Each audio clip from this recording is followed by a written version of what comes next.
Hey y'all, it's me again, Joey.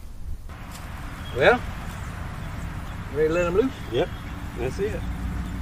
Let's see if they make us run. Oh, Probably so. yeah, that one tried to get after him, but other than that, what can you expect? I mean, can you blame them? Oh yeah, they're getting after us now. Go, Joey, go!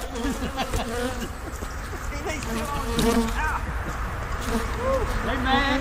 They're mad, buddy. I'm gonna get in the truck. You gotta go back and get your camera.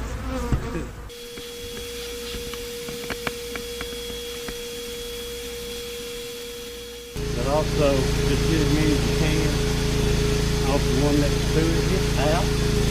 You gotta move forward. Do that side again.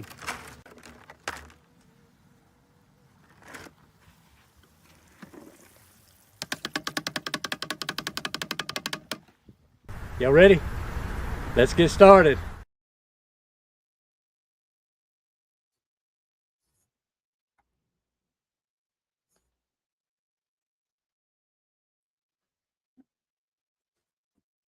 There we go. My camera was blocked.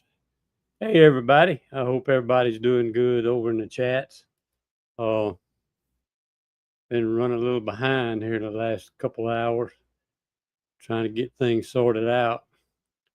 I haven't been any beehives this week, actually in a couple of weeks that I know of.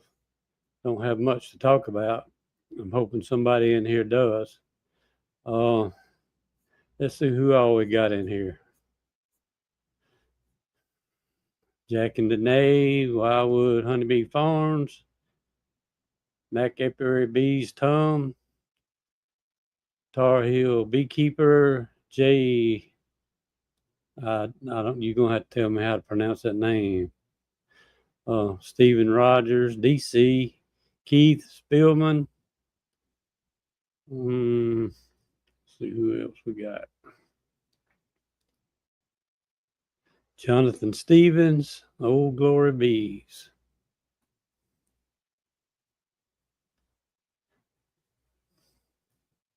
David Hoskins, Roy Pro.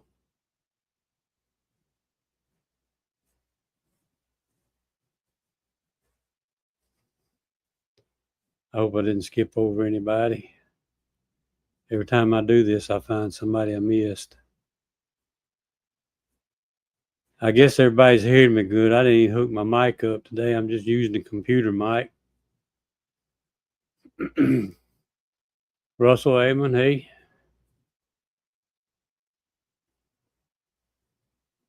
Dean. Brian C. Kimberly. Dodd.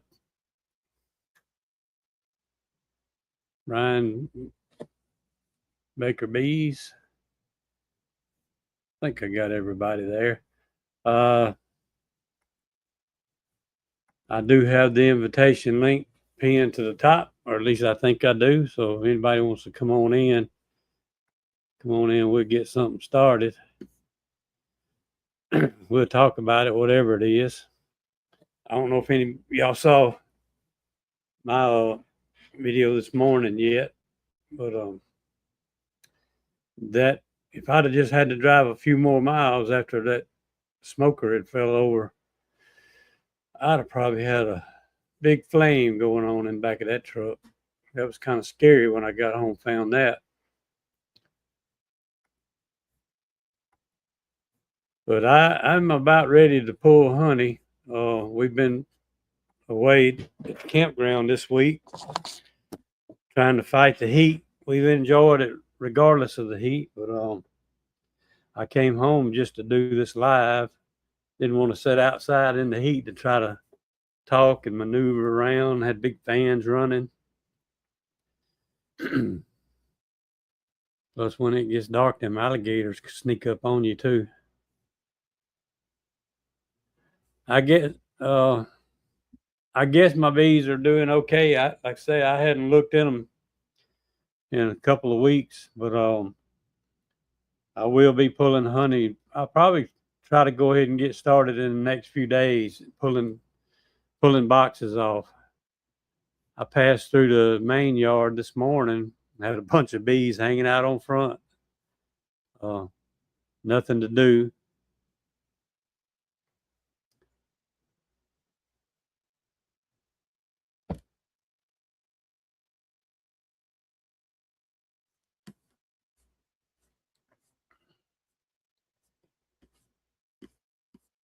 Anybody over there got any questions they want to ask or anything they want to talk about? Hey, Mr. JW, how you doing? Hey, I've been getting a lot of y'all's rain every day here. we're getting to the point we need some again. Really? It's rained every day last couple 3 weeks. Hey, Collector Rick. Hey, Keith, how you You ain't doing? been trying to work no bees, have you? Yeah, I have been. Unfortunately, I got a long story short here after that. I'm gonna Do tune you? in on. Long story short, that's about the way Enjoy mine that are. that link. Just telling you that link you posted to Tom, Melissa, and I. Yeah, The one I got, it wasn't correct. really. I couldn't get on with it. I had to go to your chat and That happened to you last week too, didn't it? well, I don't recall.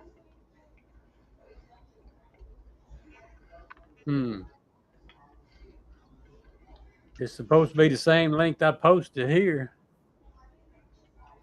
No, it isn't. What showed up in my message? I assume maybe Tom and Melissa got the same one because it's completely different. I might have to tell them then. Let's see. I'll send them a message.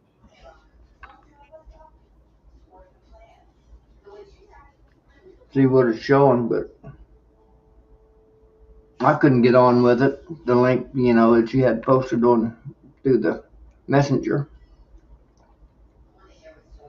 And I finally messed around, and went to your actual program you were on.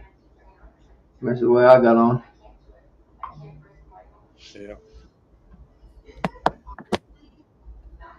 Yeah, if I remember right, I think it was last week that same thing happened to you, a week before last. Mm-hmm. Something may be getting lost Mm-hmm. when I click it over there. I'm doing it the same way I've been doing it for months, I guess. Well, See, don't take my word for gospel. I'm not the most Yeah. computer literate person in the world. I can tell you for sure.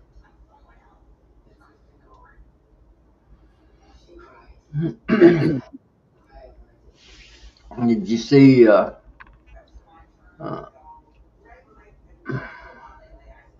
had a little milestone this week on my trap, and I think you responded to my little Yeah. post. I just broke 100 for the year, Yep. and I actually caught a little old possum this morning. That makes me 5 of them that I've caught this session. I got some of these big black ants trying to move in my honey house. Yeah, they we got the little I call them sugar ants, giving me. I've been trying to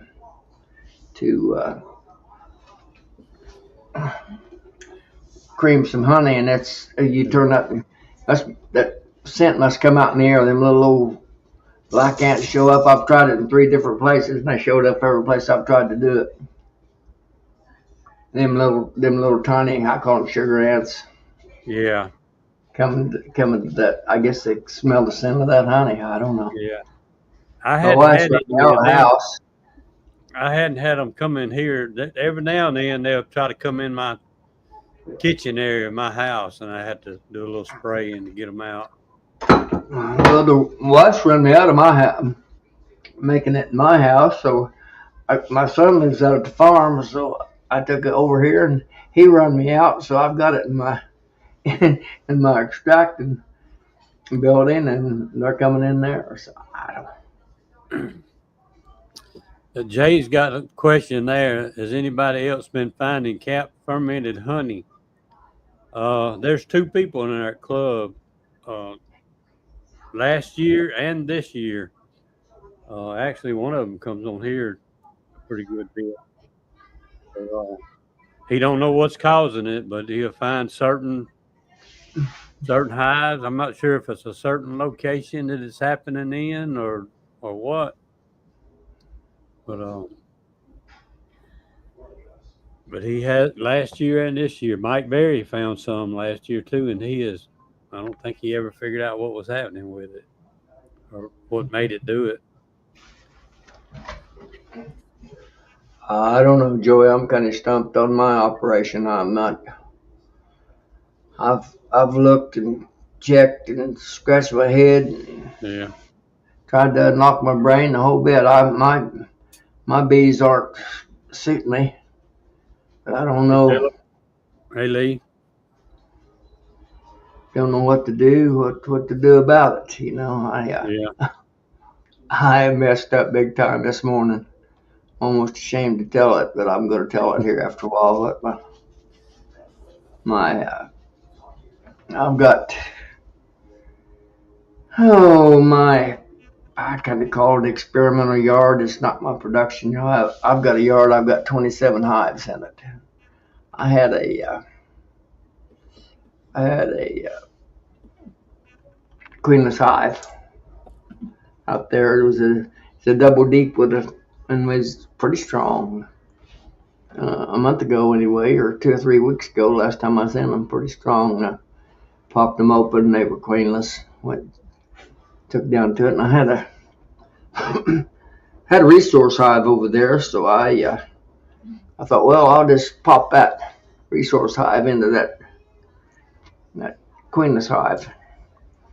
Well, I made a big mistake. I opened that resource hive up, and and the 2 boxes were setting, I don't know, 30 foot apart, Joey, individual. You know, I keep my bees on individual stands, and I opened that resource hive, got to digging around in it, and I couldn't find the queen in the resource hive, and messed around. So I thought, well, she either is and she isn't, so I'm going to go ahead and transfer. And I just started transferring frames.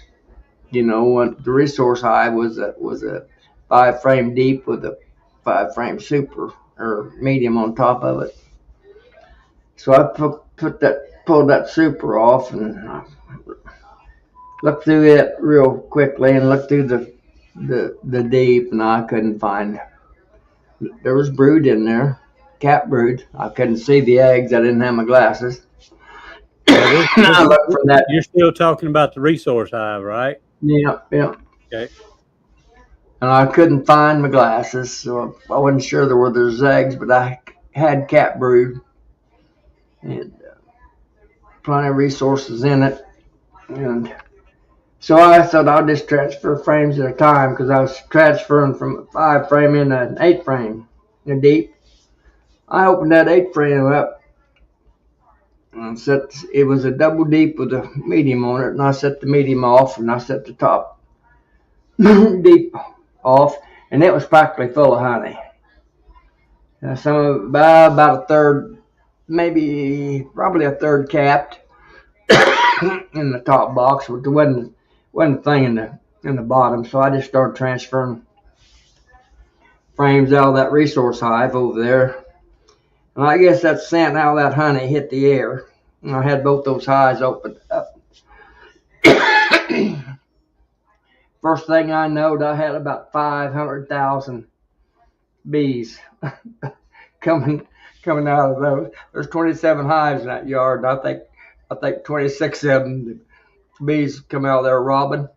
Oh. You know, I wouldn't expect them to do it this early in the year. and I had a mess. I grabbed that box with the honey and popped it back on there. But that time they was swarming inside and around and everything, and the air was just a roar. So I did learn something after the few years that I've been messing with these deals. I thought, what in God's name am I going to do now to ever get?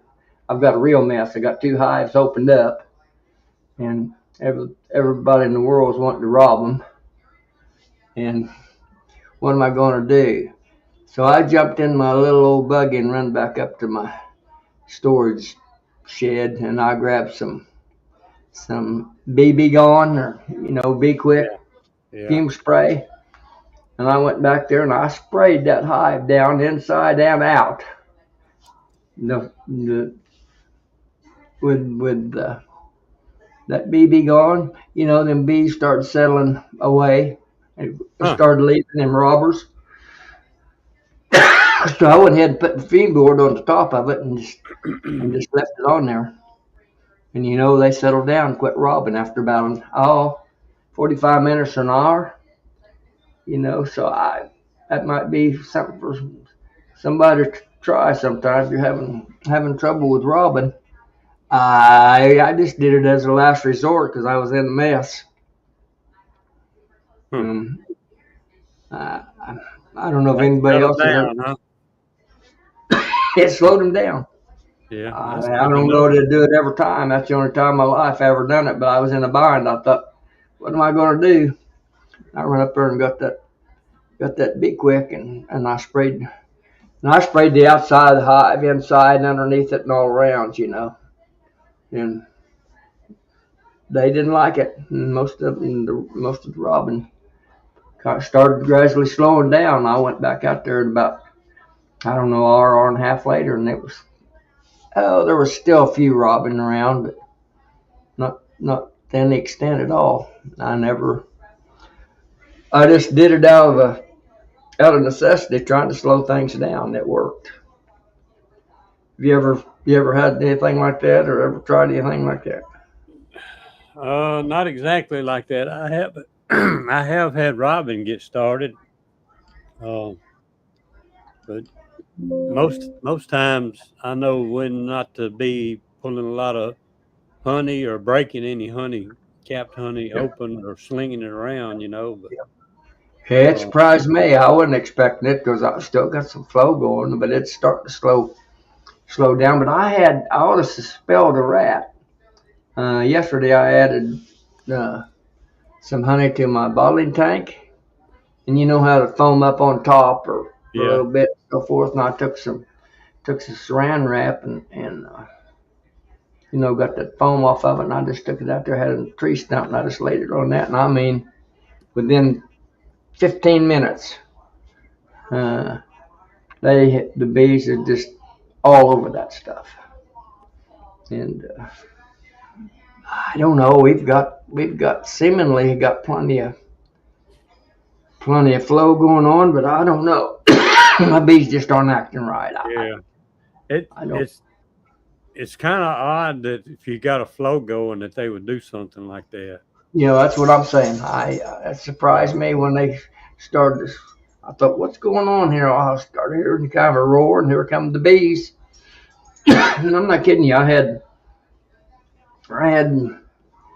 half a million bees in the air, and they was all coming to that scent around that hive. Like I said, I've got 27 colonies in that one yard, and I think 26 of them was coming after me. Now, I did notice one time or a couple of times, a certain time of this year, if I accidentally broke some honey, I mean, just regular old honey, kind of scratched it or whatever and had some drip, they didn't really pay that any attention. But I actually pulled some that had nectar out and kind of sprinkled it around, just not being careful. Yeah. And it was like they were attacking that nectar. I did. That's the way this was. I'd say this hive was probably a third. It's pretty well drawn out. The top deep was, and it had nectar, and they had maybe a third capped, most of it. they wasn't fully capped, and Yeah. it wasn't loose enough. And when I picked that box up and kind of shook it around, the nectar run out of it or anything. So it was pretty well dried out, I think. But boy, I tell you, they went to robbing, and I mean, I had me a mess real quick. Huh. So that's my dummy move for the day and the week, I guess. Hopefully. I don't know.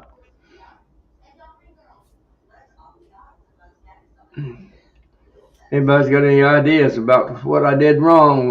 Pop in here and give me a good going over, because Yeah, somebody might come up with something. But, things like that just happen sometimes. yeah, I was certainly surprised when they started robbing that like that, but they sure after it. Yep. I got to look in there. This afternoon, I mowed around all my hives in my bee yards, and I noticed one other hive that there's several dead bees. I've got mats underneath my individual hives on stand, and I had one of them's got several dead bees. I don't know whether it's been a little robbing fighting going on or not. I didn't mess with them or anything. I just noticed it on the mats underneath the hive when I was mowing around them. I wanted to tell Tom before I forget, with Mac Air Bees, I was tempted to try to go on with him. Tuesday night, I think he come on. But we were at that campground, and I'd have to be outside because everybody had the TV going inside, and I'd have to run those fans outside. It was just too noisy to try to go on live with somebody. What's the name of that joint over there? That's about on 57, isn't it, or 55, whatever that northbound is. That main drag is that Chito Rito Bogue or what are you talking about? Campground. Oh, the campground where I'm at? Yeah. That's Bogue. Some people pronounce it Bogue and some pronounce it Boga. And I guess the people around the Bogalusa area used to say in Bogalusa. Yeah. But it's Bogue Boca Chita, okay.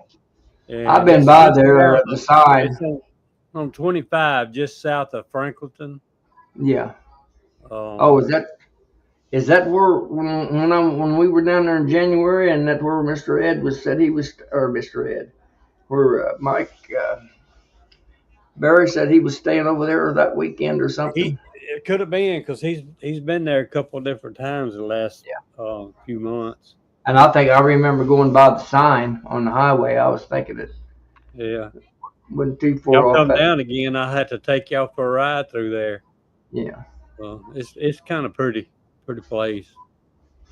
Yeah, I guess Mike was bragging on it when we was eating dinner that night before the bee meeting, when you had your club meeting. Yeah. We went over there.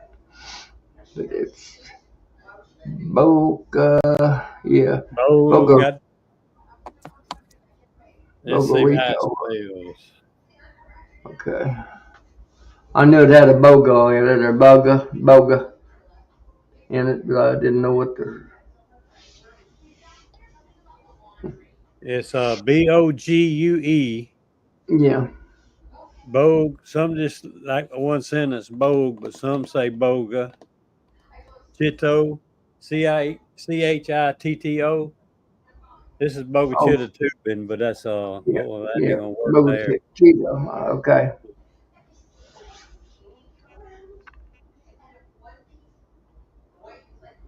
I think the Choctaw had named. I'm not sure if it was Choctaw, but that's what they say used to dwell around here years ago, was the Choctaw Indians. Yeah.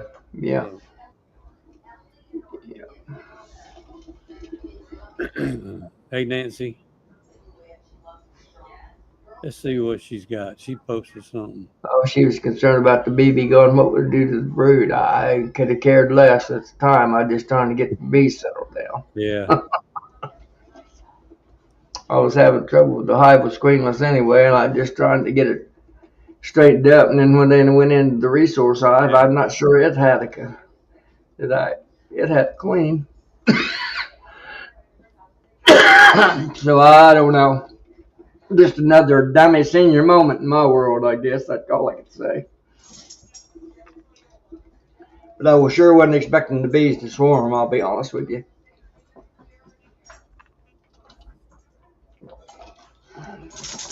Jonathan, you stayed in Franklinton?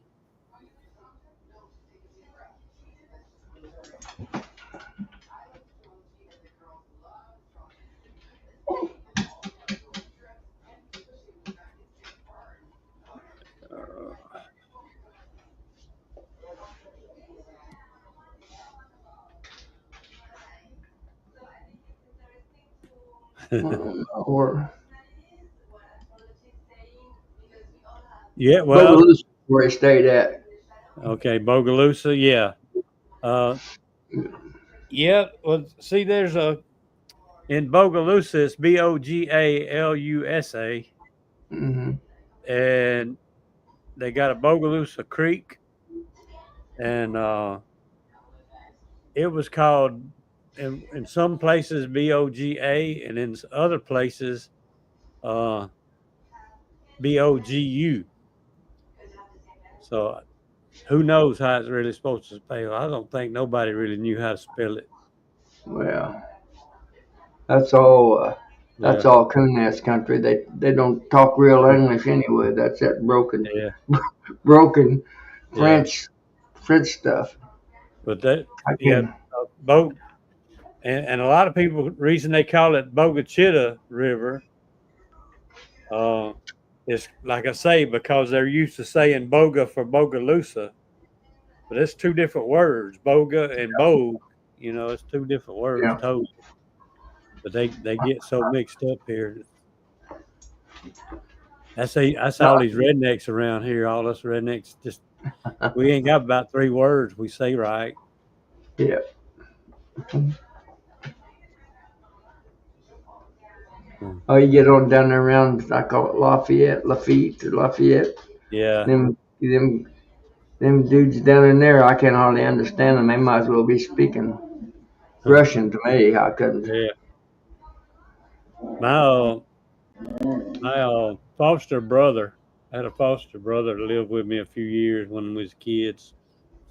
When he got married, he married a girl from Laplace, Louisiana, and they were all French, Cajun. Yeah. And when we'd have like dinners at some of her family's house, just like her grandmother, they would have to actually stop her because some of them couldn't even understand some of the French. She actually, there was Yeah. a difference between the French and the Cajun language. Yeah. She'd start off in English and just get to talking, and next thing you know, she done got off into the French and then into the Cajun, and everybody just had to stop her and make her back up and start over. You know? Uh, I hear that. Johnson said he tried the blood sausage down there. He didn't think much of it. It didn't have enough blood in it, Johnson. Uh, All I can tell you. yeah, They take it. Was for him. Well, they just take. I guess that's the way my mama used to make it. She was an old Southern Louisiana gal. We had a lot of blood sausage when we was kids. She'd take mush and mix it in mush with that kind of stuff and fry it. Beat us. I'd complain about it as a kid. She said, "Well, son, it'll beat a snowball." you know. So you're hungry enough, uh, hey Brad. Jonathan. You eat about anything. Yeah, Yeah. Lee said us South Louisianans are kind of mixed up. Yeah, he's got a little bit of that. He's got a little bit of that That's cooness in him, I think. that's true in all kind of ways. We're mixed up in the Yeah, head, in the blood, and everything. You yeah. know, I don't know. back when I was working in the '80s, late '80s and early '90s in New York City. your heritage was a big thing up there. You know, where the Irish, they Yeah. really celebrated Irish and the English and, you know, Mhm. the Italians and it was just a big thing. And it got me trying to figure out what all as for these DNA sites Mhm. got started. And I told my daddy, I said, I about got it all figured out. On my mother's side, they were French and and uh, a little bit of supposed to have been a little bit of some kind of American Indian, but nobody really knew what it was. And anyway, I had that kind of figured out. And on Daddy's side, on his daddy's side, was more like English, the Europeans, you know, the English, and Mhm. on his mother's side, I said I hadn't quite. It was Brelands, and I said I hadn't quite figured out where they were Irish or English or what. I said, "What are they?" And he said, "Mostly idiots." And then he never told me any different. Mostly English. Yeah, mostly idiots. He was talking about his own family. He said that Irish, English, what are they? Mostly idiots. He said. Yeah. Kind of like some of our bees are mutts, mostly mutts. Yeah. Uh, No, they're not all not Frenchies. everybody down here is French. Not in our area. My grandpa on my mother's side was a little bit of French, but that was about it. And they used to say that we had some Indian in us, but when I did my DNA, I didn't have hardly any Indian in me. She's got Mostly like idiot. that senator up in Vermont or whatever her name is. Yeah, He didn't have wasn't quite as much Indian as you yeah. professed to be or thought you were.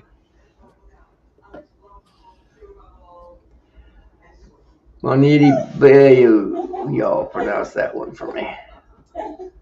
Panayede Bayou, Panayede Bayou. Would that be Bonet? No. Yeah, maybe so. Bonet. I don't know what that middle word is. It probably don't sound nothing like it looks. I got my little dog out, Joey. He's All right. aggravating me. But there's a lot of people get confused when they hear Lafayette. Sometimes they hear Lafitte. That's two different locations. Hey, Roy, what's up? Well, you needed somebody prettier on this thing than JW. Oh, So okay. yeah, had to get on here for a little bit. There you go. By gosh, that's a good deal, Roy. Come right on in here, buddy. I'm glad to have you. I'm getting tired looking at myself. I'd like to have you here this morning when wife saw the coyote behind the house in there eyeballing our chickens. Huh? Yeah. In there. I've got it here in my backyard. I could take my phone out there. Last week I did a little old video and Joey put it up. I've got one coming in my backyard shaking my wife's bird feeders and little hanging feeders. Shaking the bird feed out of them and eating it. I seen that. That's not too bad. She's out. She's not inside the fence right now, but she's out there right now. So I just now let the little dog out. I've had my little dog's just sitting here on the lap, keeping an eye on the rabbits in the front yard. So yeah. We got them chases them a little ways and come back. We start the summer or the spring pretty good with rabbits. By the time fall gets here, the owls and we got a bobcat. I've got a bobcat that's going decimating my. About a month ago, I had 27. They're barn cats. They're farm cats. They're not pet. You know, I had 27 cats, and I had about half of them spayed and neutered. And that bobcat moved in. I've got a picture of him too. I can put on here for Joy to put up.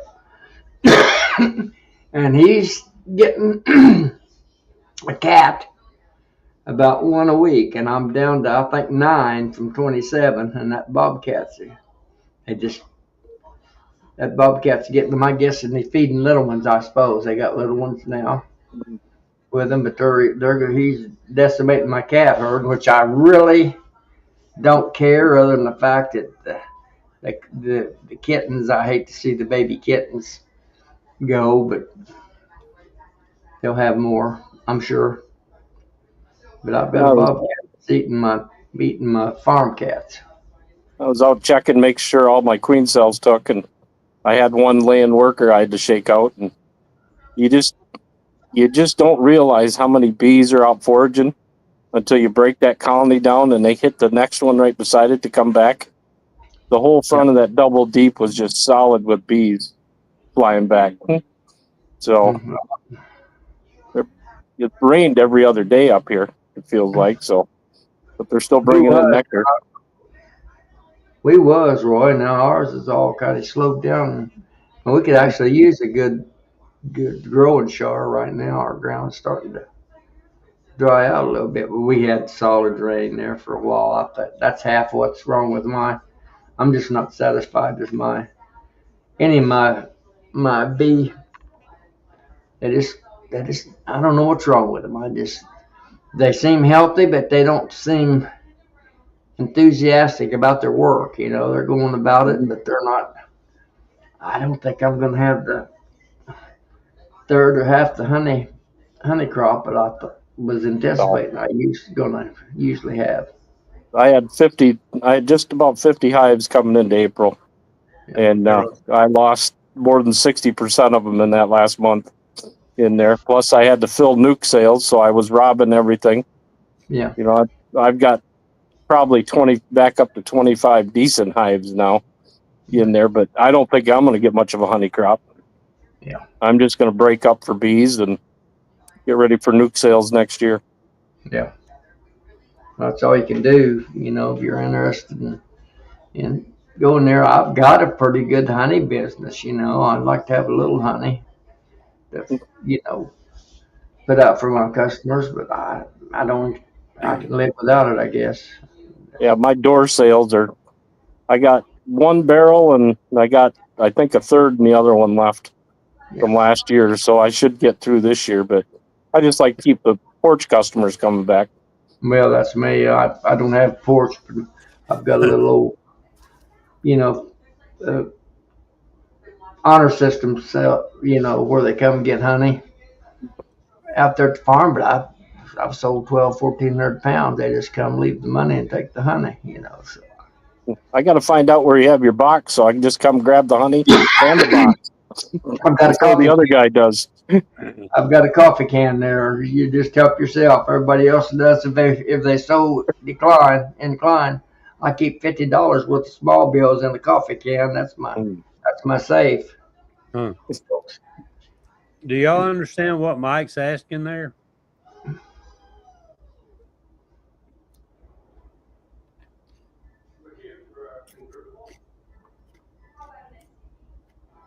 No. Okay. I really can't. Josie can use 4 frame. You rewrote it. Let's see what he got here. Josie got 6 virgin queens, put them in the 4 frame box next morning, one swarm. Well, they'll all swarm together if that's what you're asking, Mike. I had one swarm this spring. That I actually found 6 different. Did they swarm abscond? That's what I was wondering. Yeah. I've had them leave 30 minutes after I put them in the box before. Yeah. More than one time. Well, my son's coming home, him and his girlfriend from New York on July 4th, so I haven't seen the little pooper in about a year. Talk to him about every other week, but I said, I'll get your girlfriend. I've never met her yet, Amanda. And I said, well, I'll get her a bee suit. I said, what size should I get her? He said, small to extra small. It's got to be tiny. Mm-hmm. So she's looking forward to petting bees, she says. Well, That's my kind of woman. I could use one right now. I'm getting ready to do a little extracting. I've got a young gal that helps me some, and she's pretty good. She's not bigger than a peanut. Mike, I think either was something wrong with one of the frames you put in there, or they just didn't like that box or something, and just left. Are they virgin queens or just cap cells? Just No 6 idea. virgins he's got here. Virgin Queens. But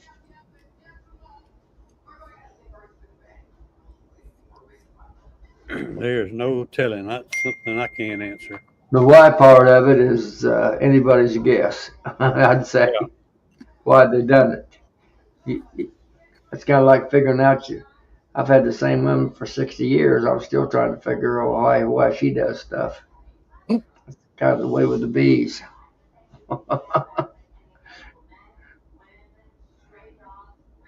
Don't you be coming back with anything smart here, Nancy. This is all men talk. I can talk about you women if I want to. Don't get me mixed up with this JW. I get enough trouble on my own.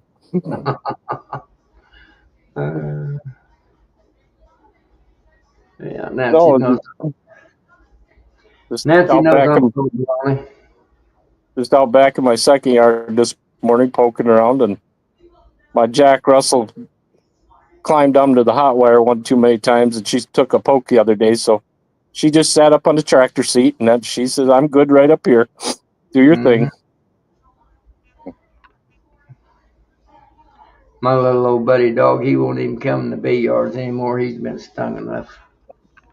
In fact, I got to let him back in. He's back there whining to come back inside.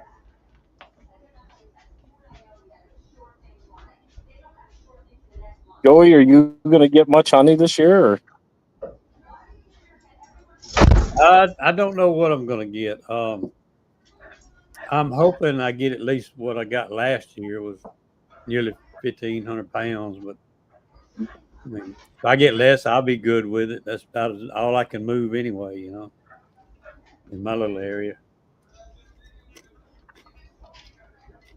I got to go set up some swarm traps. I got a commercial guy about 2 miles down the end of the road that put up a yard again this year. So maybe I'll go get some free bees from him.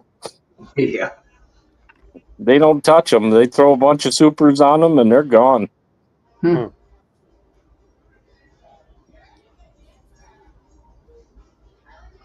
What are they, are they pollinators? I mean, what are they working? What do they put them out for? They're just working wildflower honey. That's all I can figure.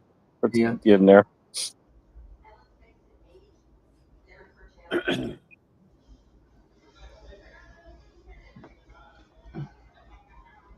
I'm trying to. No, I got to set up a cell builder tomorrow, and I thought it was supposed to rain again, but wife says it's moved out. So get that. I was going to do that today, but I didn't really want to be working in the rain tomorrow.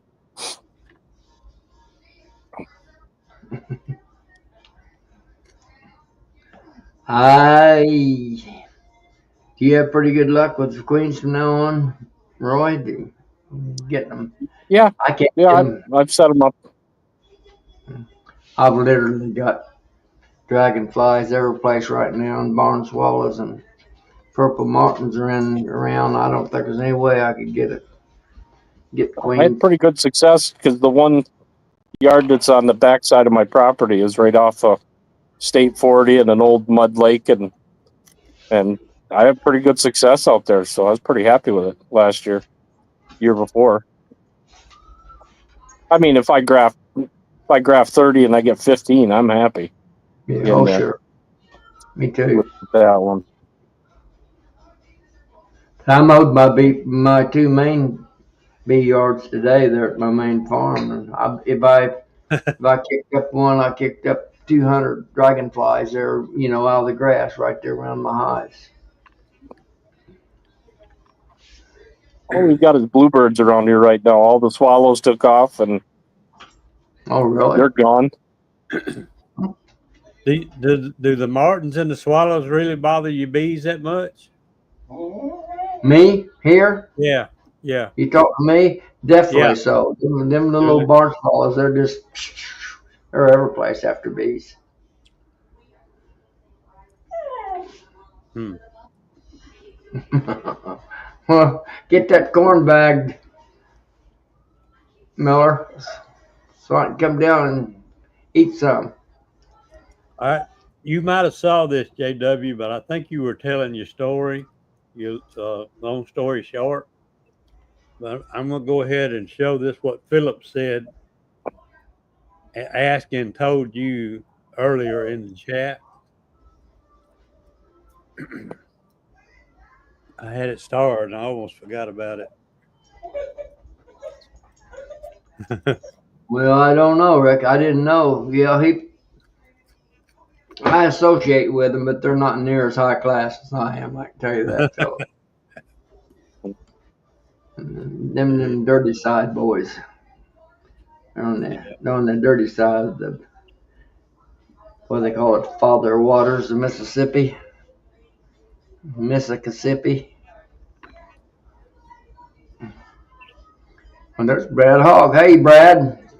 Come in there, buddy, and I'll tell you a big lie.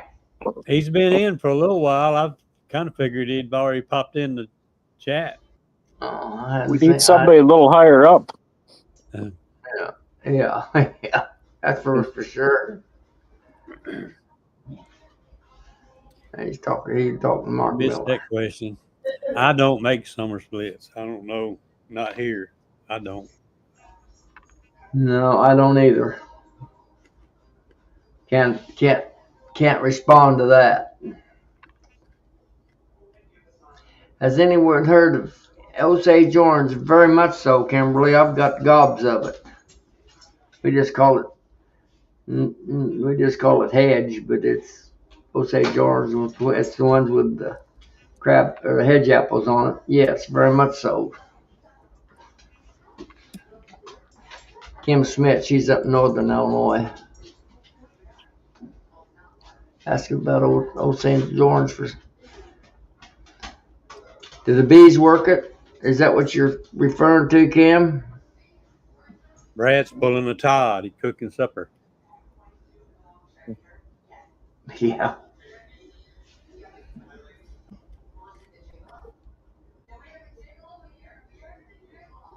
Yeah, once I get my honey super pulled off, I won't be doing anything beekeeping until probably mid-September, maybe, if I do anything then.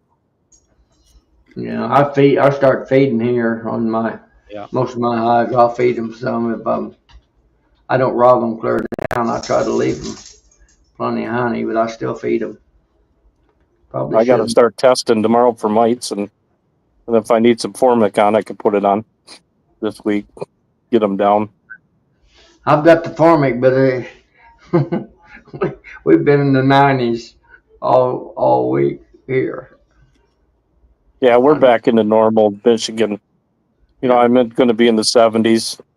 Yeah. Looks like maybe low 80s. So I'd love to use some formic on mine right now, but I can't. No way. In fact, I was telling a guy called me today, asked me, and I said, well, I actually hit all of my highs with a round of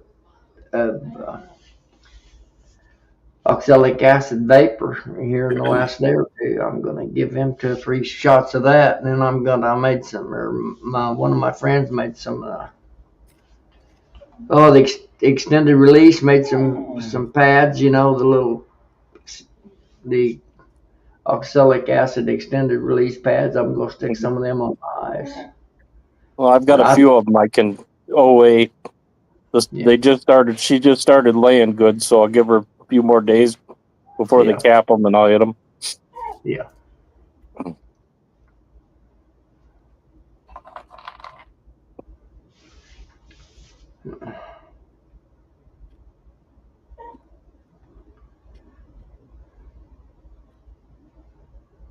And that's what's wrong, Clay. You got it too cold in there. You need to kick the heat up a little bit. You need to get her up there about 150 for them bees to make it. I You hear still at JW Mama's? is Or you dog still at- whining. What'd you say, JW? So are you still at Mama's? Still in Yep, Louisiana? I'm at Mama. She's going to bed. Still in Okay. Louisiana. Yep, I'm at her house. She's going to bed, and I'm coming here to bug you guys. Hello, Philip. I was trying to get to you. Hey, Roy, how you doing? I was trying to get to JW because when Ricky came on, he talked about his thumbnail, and he said it was a picture, I think, you and Matt and Tom, and he was calling y'all the boys from Missouri. Yeah. And I went, I don't know about that. That's a good place to be from. A long way from. That's all I can tell him. Oh, it's all right over there. I just like that like them. People swam the river or something. Yeah. Trouble is, it's a steep bank on the Missouri side. You couldn't get out after you got over there. That's the reason they all come this way, because it's flat on the Illinois side. It's pretty slow. Night, Tom. It's just the opposite. And Louisiana's the low side, and Mississippi on the east is the bluff High side. side. Yeah. Until you get into northern Mississippi, and then it flips because that's the delta on northern Mississippi. Mm-hmm. But I don't know. It flips and then flips back because Memphis is a little higher than Yeah. Arkansas, I think. Arkansas side, yeah. I tell you, when Arkansas we're has going up just to straight Missouri from my house, when we're going up to Missouri, Yeah. sometimes you just think you're never going to get out of Louisiana. You keep thinking, I'll be out of Louisiana for long, and you just keep on going. It don't even look like my part of Louisiana. It's totally different. Where do you go? You must come up 49 up through Shreveport, Joey. You don't come up the east side, do you? Well, I'd say probably Through Alexandria. we used to. Well, no, we didn't go up that way. You go up I can't 65. remember the highway we used to one- take, but we took a new route last time we went up there. It was a lot prettier Was sight. it the Newer road. I can't remember the name of that road. 160? That was probably 49. That was the interstate. But They there's put a new bridge in I get there them where we confused. crossed Mississippi. 55, isn't it? Isn't it 55 or 57 runs clear up through there? We take 55 for a ways, and 55. then we get off on It's the somewhere main else. interstate, isn't it? Around Jackson there, we get off and go 55 different. goes up. Yeah. Okay, well, you might turn and go down 20 if you're going up through Louisiana. You might come across Vicksburg. And I'm not sure where you'd head north, though, if you come through that way. Unless you go all the way over to Monroe, which is that 165 or 65? I don't know. One of them's just right up the road here. I get them confused. I can't remember the highway. It's the same one every time we go. Yeah. I think it's 165 goes through Monroe and Bastrop and through that way. But if you're south of Interstate 20, you go through Columbia. But like I say, last Where time you we are, went, though, my wife put us on a different road going up there, and the road was just rebuilt, and they had a brand new bridge crossing the river, and I can't remember what little town that was at or anything. I bet that was Natchez, Mississippi. No, it's further up than that. Are you sure? Oh, okay. I was going to say, they built that bridge in Natchez back when I was in my 20s, some 30 years ago. No, it wasn't that one. It wasn't at Natchez. Okay. Because you're just across the east side of the river. You're just across the river, and aren't you, on the east side? Well, kind of just across the river. Still a pretty good piece But from you're it. southeast Louisiana. Oh, are you Yeah. southeast Louisiana? Yeah. Okay, which makes it what we like to call up here South Mississippi. Yeah. I could almost, if I get my big deer gun out, I could almost make the bullet land in Mississippi if I aim the right direction. Yeah, I mean, you're literally that. When you look at the shape of Mississippi, they're the ones that are carved out of that southwest corner of Mississippi down there. Yep. But yeah, you come up through Woodville and Natchez, and I guess if you go 55, you stay east and go through Macomb and. I always said Jackson. It wouldn't hurt my feelings if they would take what our parish, we call them parishes here, but it's counties everywhere else.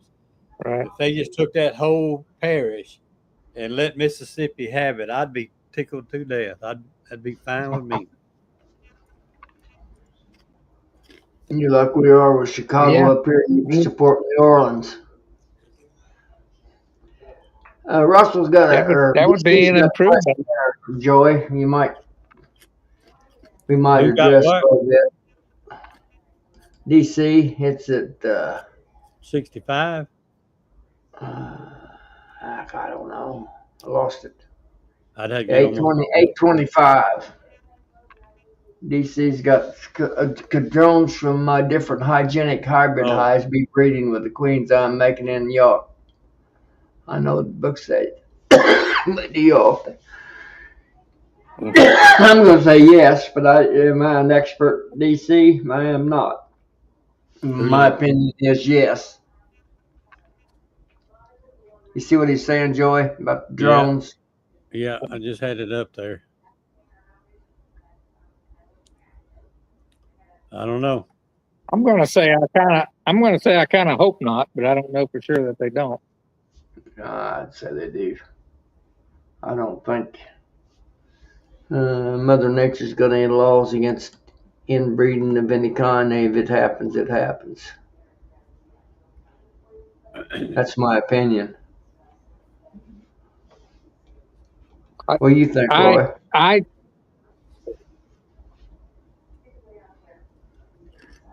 Don't be sitting on the fence on me now, fellas. Let's. Well, I'm waiting for Roy because Roy is thinking about it. I'm giving him time to think. Yeah, I didn't hear the whole thing about the JW. I'm trying to don't be sitting on the fence on me now, Roy. Get out there and stick your neck out like I do. I'm not afraid. What's that? Are you on the phone? Yeah, I'm on the phone. Oh yeah. Oh yeah. You got a pretty good. What's the question, man? It's hard. It's still hard to see on the phone. He said people that are 39 like Roy and I are. He said, could drones from my different hygienic hybrid hives be breeding with queens I am making in year? Well, I know that the book says, I know what the book says, but what do y'all think? I'll say they will. They're going to mix with everybody, aren't they? I'm going to say it's up to that queen. They get a chance.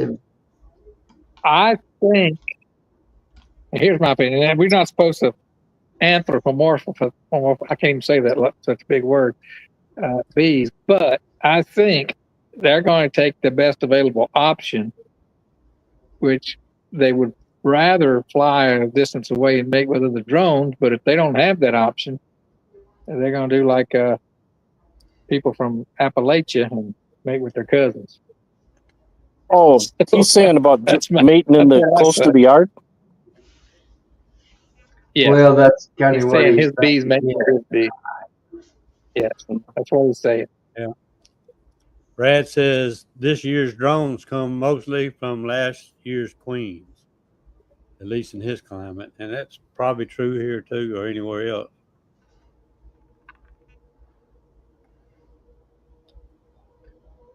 Well, it's not like they. Yeah, I'm going to agree with you, Brad, but that's the reason I'm saying that they probably would. And I may be wrong. I'm just old dummy. Queens don't fly for they don't have to. Yes, I will. They will breed in the same yard. Nancy agrees with me. I'm in trouble. I never had never had a woman ever agree with me before. Nancy says that, but I'm going to just say the opposite, just to be Okay, cantankerous. Mark I Miller's like probably got one of the best answers right here. The strongest and Okay. fastest drone gets the prize. Yep. That's what I was And if they thinking. knew they were going to die after getting a little, they might be a little slower. Yeah.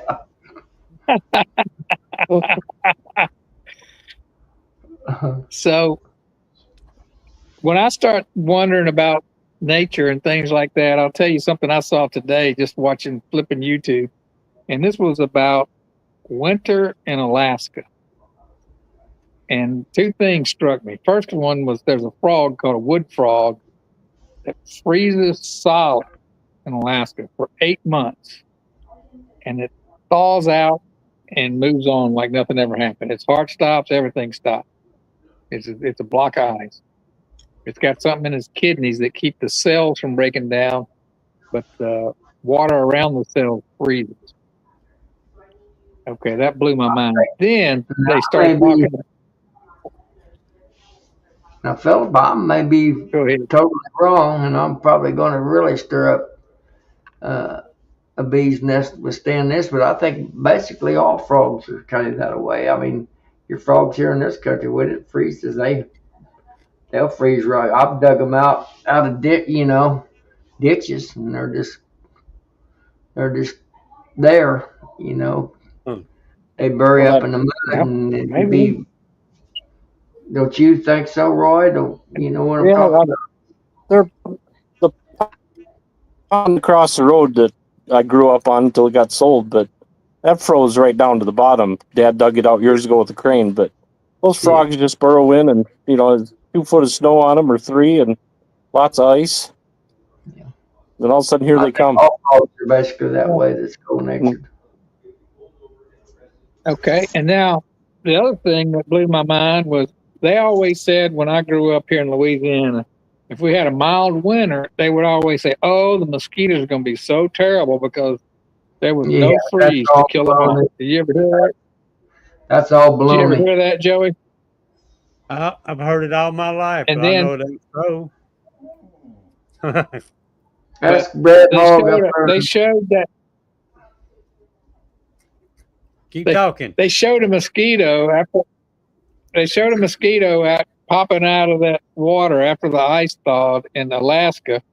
It'd been frozen, or the larva had been frozen for 8 months, and said that there's more mosquitoes per square foot in Alaska than anywhere in the whole world during that first month. Sounds like it got nothing to do with it. How cold the winter is if they can survive that. Well, ask Brad Hogg about if the cold winter kills the mosquitoes or the black flies up there where he lives. I've been up there. I never seen so many mosquitoes in all my life. Take white bird dogs up there. Used to take them up there to train them, and there'd be so many mosquitoes on them at night they would be almost black. The white dogs would be laying out there. I never seen. I went up there to that area where Mike Berry talks about going in northern Minnesota and up into Canada and Ontario. And I'll tell you what, when the sun starts going down, you better be getting in your tent. They're gonna drain you dry. That's why I got a can of bug dope sitting right beside me, because as soon as it gets a little darker, they'll be all over me. Even my dog's gonna leave me here in a minute. You'll see that part I didn't know, Brad. Mosquito eggs can last 7 years, they say. Wow. Well, anyway, that was a long way around to saying I don't try to make too many bold statements about nature because I just don't think we understand it as well as they say we do.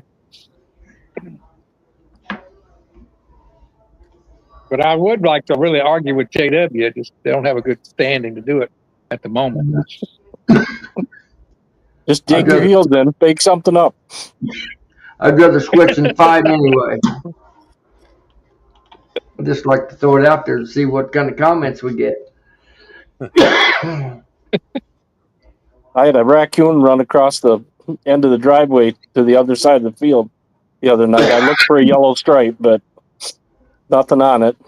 Well, they're blue this year, Roy. Oh, okay. Yellow's last year. If they're 25 models, they're blue. I just turned 2 loose yesterday, and the one possum. I transferred the possum this morning. I'm on 101 coon. Numbers 101.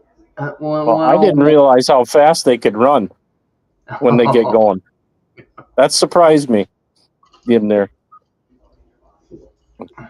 I was in the bee yard about 1 o'clock this afternoon. I had a coon run across the bee yard in front of me. Me on the mower. I mowed my bee yards They're trying today. to come out the daytime to avoid you. They just come. I've just got so many around that it's just almost ridiculous. And I should just be breeding for ticks, not bees next time here. Yeah, I hear you. And they're terrible here. Drive them across to Missouri, JW. Let them go. They've got their share out there. Matt's fighting them too. He don't have them near as bad as I have them, but y'all must not have any trappers around y'all anymore.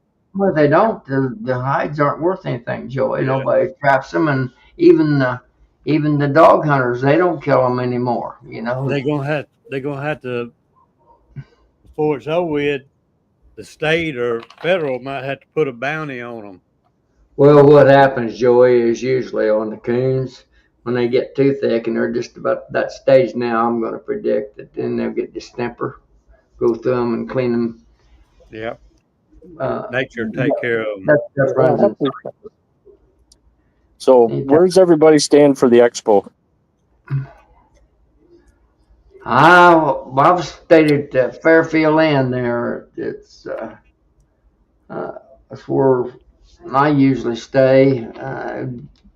Different folks stay at different places, but it's just right up the road there, about, I don't know, half a mile or so, right there by the main gate. Yeah. Fairfield Inn, by Marriott. They're Marriott hotels. And I think the majority of the folks are all the Rudy Snoots stay at the what is that tower? What they call that? Philip, you know, the Crown Plaza. Yeah, Crown Plaza. Crown Plaza. That's where Joey stays. I was planning on staying there, but I hadn't locked a room in yet, so I don't know where I'm staying. Yeah, I stayed there last year because it's a big one, and it's right at the gate. A lot of folks stay there. I was a VIP last year. I was Cayman Reynolds special guest, so I stayed at the Crown. But the year before, I stayed at the it's like just down the block. What was that place called? It was nice though. I enjoyed it. It was a smaller place. Oh, you stayed at Residence Inn, didn't you, Philip? Didn't I hear you say the year before? Didn't you stay at the Residence Inn? It may have been. It may have been. Yeah, it was a little small, like 2 or 3 stories. Well, that sounds right. That probably was it. But yeah. That was a nice room though. I enjoyed it. And it was inexpensive. It was only like $90 a night or something. It wasn't bad. There's too many folks there, Roy. It don't make a lot of difference where you stay because they all end up in the same deal. But, yeah. Have you been there, Roy? Yeah, I went year before. Roy, have you been to the? Okay. But you know, all those hotels just blocks away from each other. They're not. It's still walking distance, a little bit further, but you know, from the Crown, you just walk across the street almost.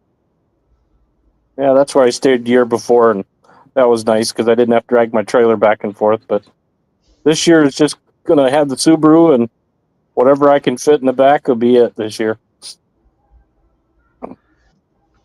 Well, you didn't talk to me 2 years ago, so make sure you look me up if I make it this year. My company got bought out, so I'm kind of waiting to see what happens here before I sign up. So, well, I'm trying to figure out. I don't know if Cayman wants me to build more of those shelves, or if we got another deal going, or what. He's kind of a busy fella, but I don't want him to wait till December to have me build the damn thing this year. I want him to tell me I'm going to go to the conference probably either way, but I'd like him to tell me if I'm building shelves or not. But hopefully sooner than later, because last year it was kind of last minute. Joey, I'm blaming Joey for that, because he's the one that got me going on that. I was just trying to talk to him online when that got started. You was politicking them, showing them your manufacturing operation on Joy's chat. That's what got all that started. We need a commission off that, don't you, Joey? Yeah, I never have. Never did get our commission, me and Joey. I think I owe Philip like 6 cents. Maybe that's my commission. I was gonna say, if I break that down, you might be sending me money.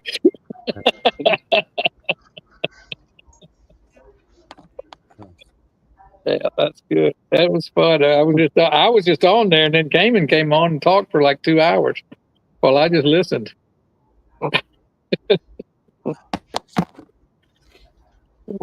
Yeah, I know how you and Tossman, you dance the same drummer. You two, you're out there politicking what you're doing. You and Tossman.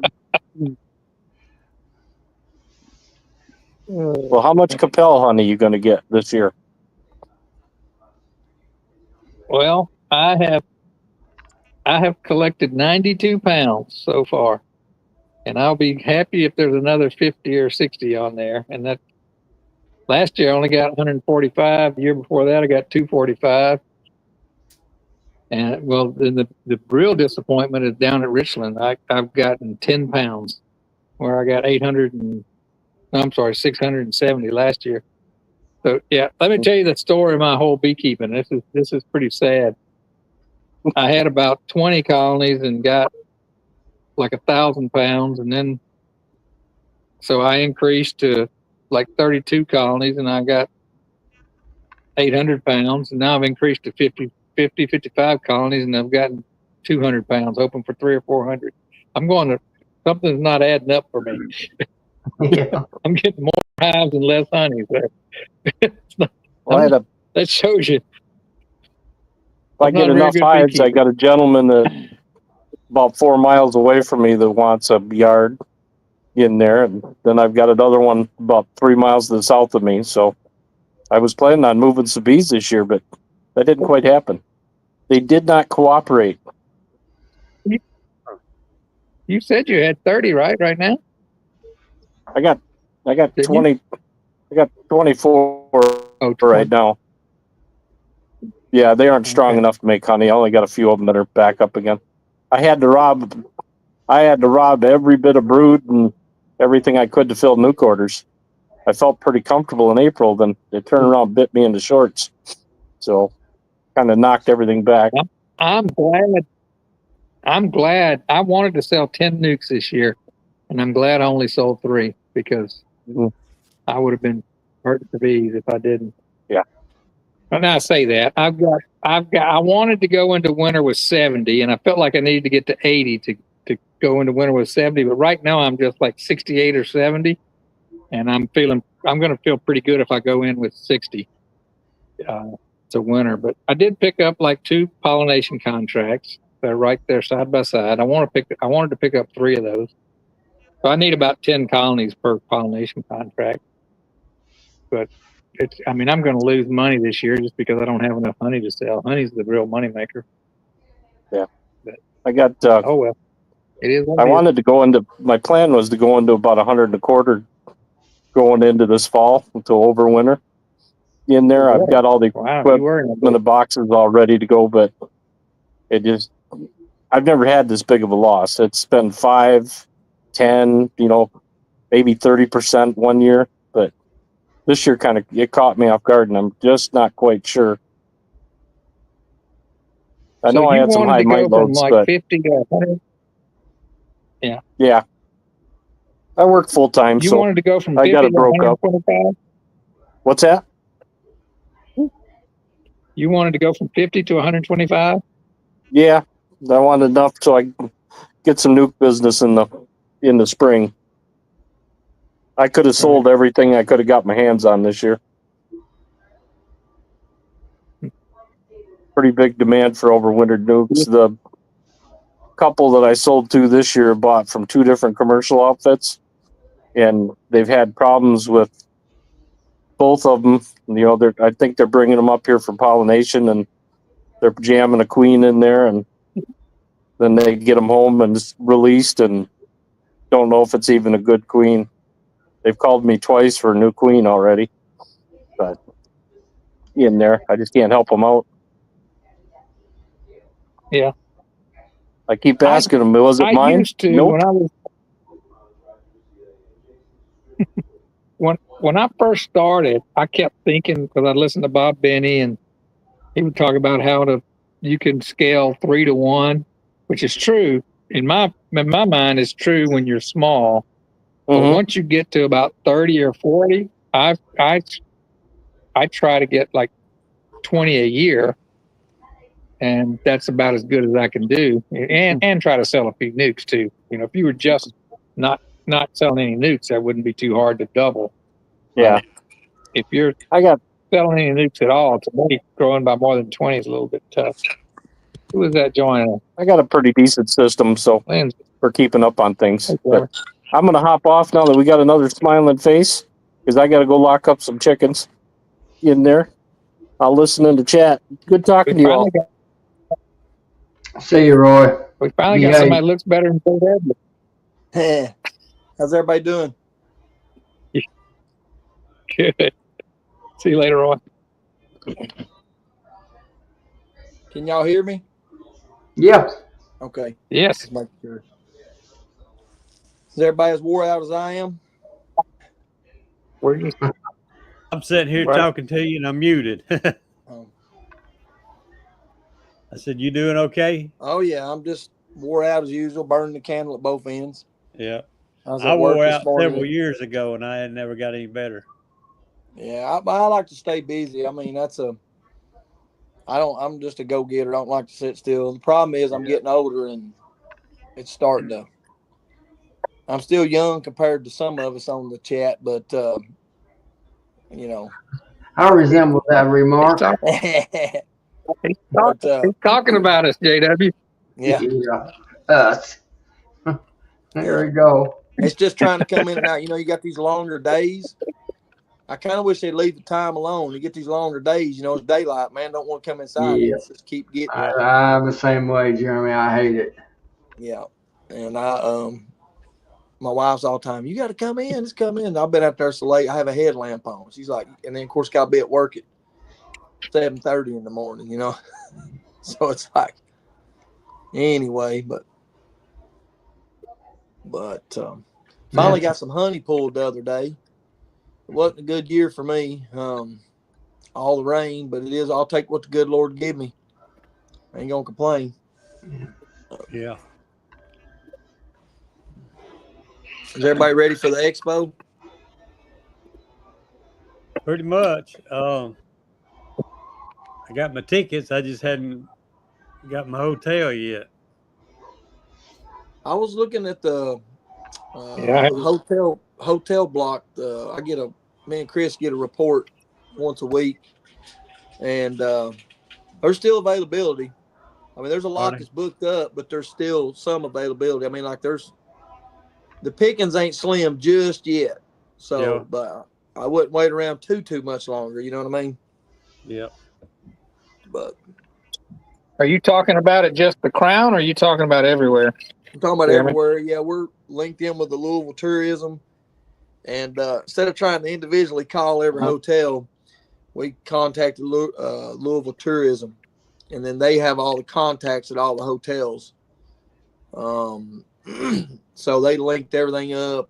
Cayman and Chris and them negotiated all the hotel rates, and then of course, you know, they posted them and let you guys know they were ready. So, but then we get a report that shows every hotel, how much is booked, what's available at each hotel, yada yada. So it's kind of neat. It's pretty much like at work where I work at the Hilton Hotel, the Black Fox Lodge. We look at a comp set, which has all the hotels in the area, and it shows what they sell versus what we've sold, and it's kind of similar to that. So some of the hotels are pretty close to full, but then there's a lot of them in that immediate area of the Expo that's still available. So, like I said, Joey, you still got a little bit of time. I wouldn't wait too much longer, though, as far as, if you're adamant about a particular place you want to stay, I would go ahead and start trying to get it set up. But, yeah, we're counting down the days. Yeah, I got to thinking about your job after we talked last time. Mm-hmm. My job for the last 27 years before I retired and your job are a lot alike. Mm-hmm.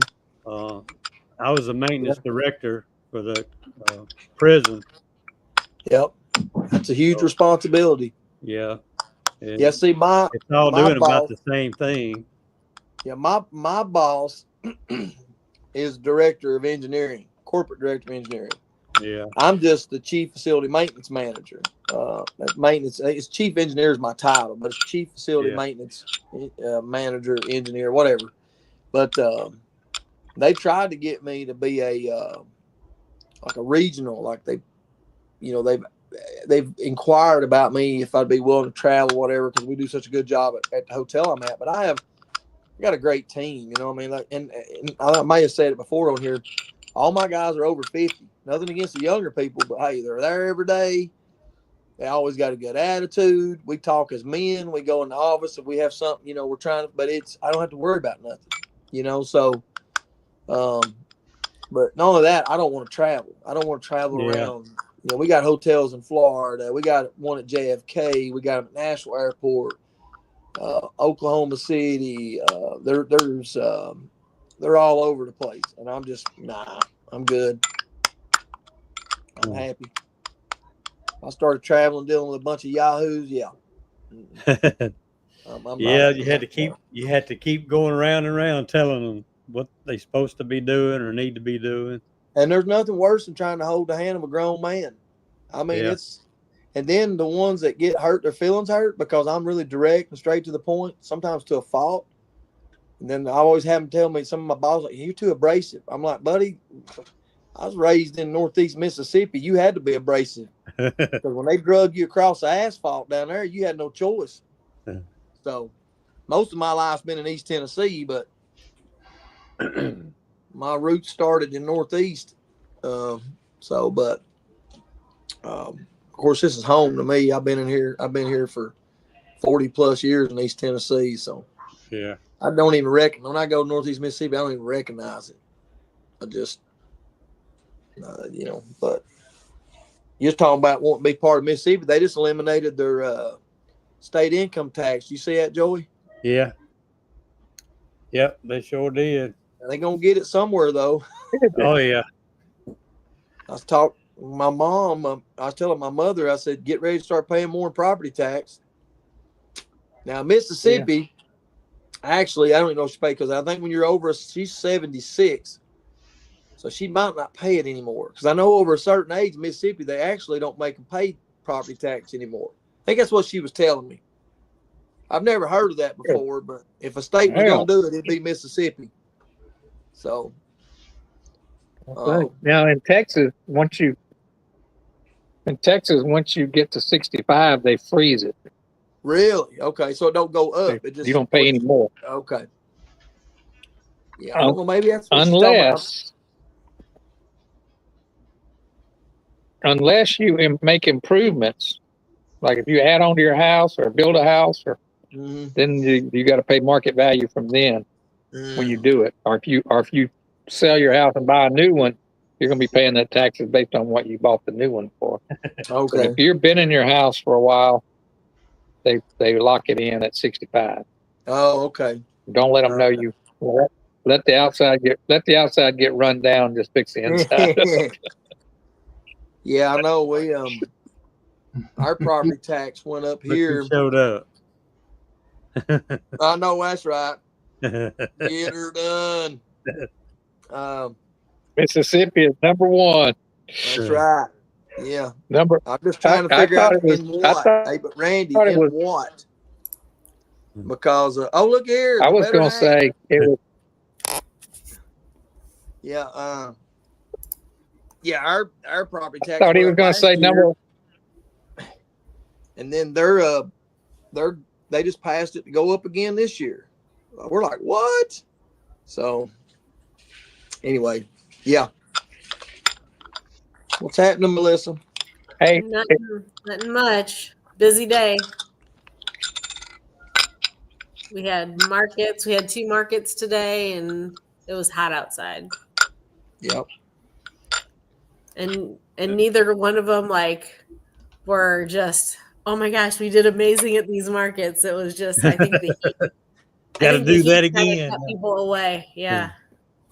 That's why I don't do those markets, because you just had to. if it's hot, man, people had to just hardly survive show up.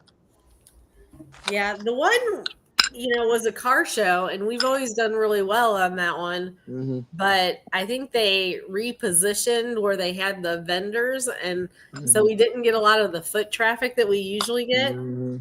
And then with the heat, it was just like, oh. Yeah. And then the other market that we did, our son Isaac, he did that one. And that one is usually a really, really good one for us. And he said that I think the heat just kept people away today. Let me tell you the trick to the car shows. What's The that? reason why I know we have big ones here in Pigeon Forge. So what I do, I got where I've been at this hotel for so long, I know a lot of the guys been coming here for years. So instead of setting up a table, I just stock my trunk up and I go run around all the guys that I know, and between them wives or daughters or in-laws, all that, hey, they buy me out. I don't have to do anything. I just go around.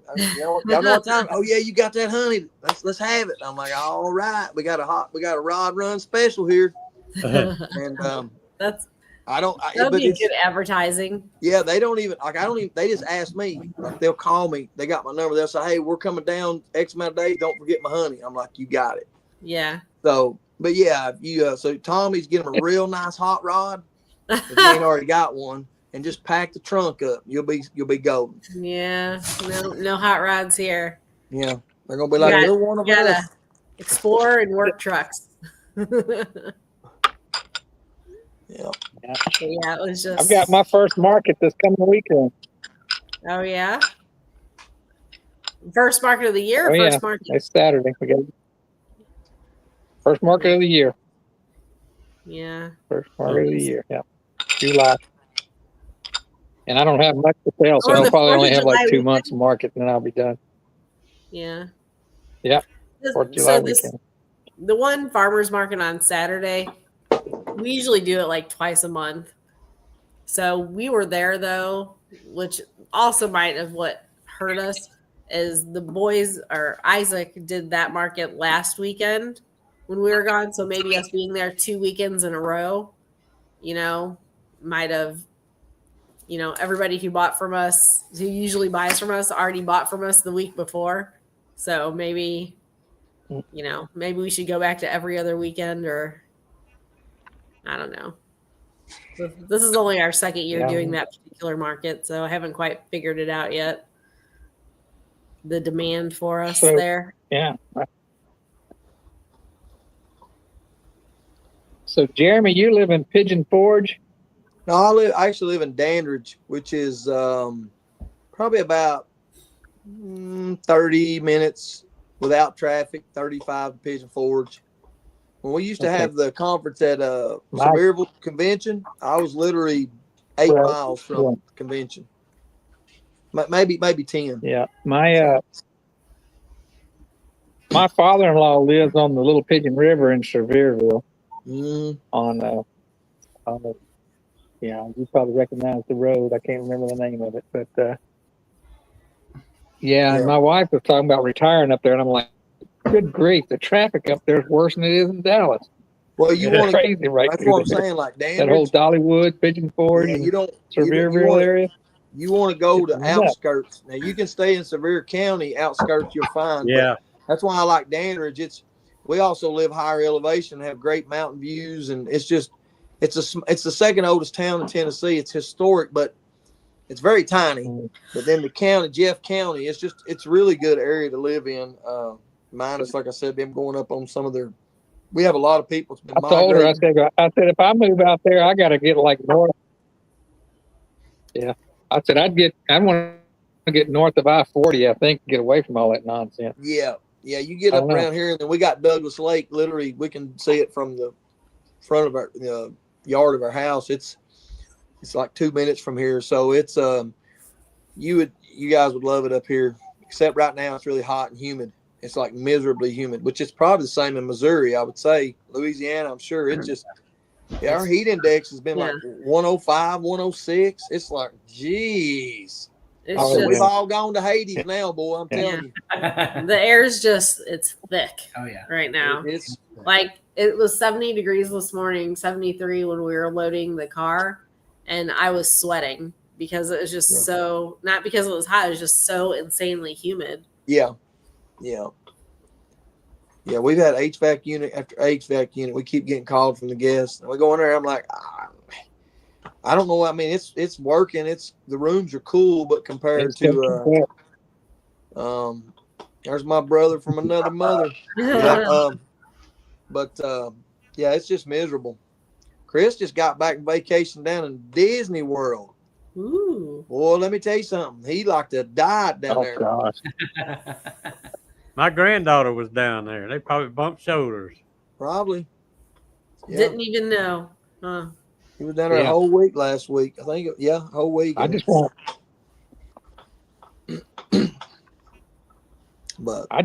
to know, Chris, that all them employees still act like they was having a great time and smiling and happiest place on earth, even when it's out hot. No, he took his family, took his kids, and his grandparents. All them went down there. I'd rather be on the coast. Yeah. Yep. I went. There's a nice breeze. I did the same trip with my family and my mother-in-law, and I just got real suspicious of all those people. I felt like I was in an occult. Yeah, I took two of my boys. It's unnatural how happy those people are. It really is. You wonder what they're putting in their brownies when they get started. Because I'm like, we went. It was like late fall when I took two of my boys, the ones that were at the age that wanted to go, and we had to wear hoodies and everything. It was cold that morning. We got there. We left at daylight, but by 12 o'clock we were dying. It was like, geez. And then of course by night we stayed there daylight to dark, and we were freezing again. But they said we're going to get tomorrow. I said, nope, it's a one-day event. You better get it while you can, because I am not coming back.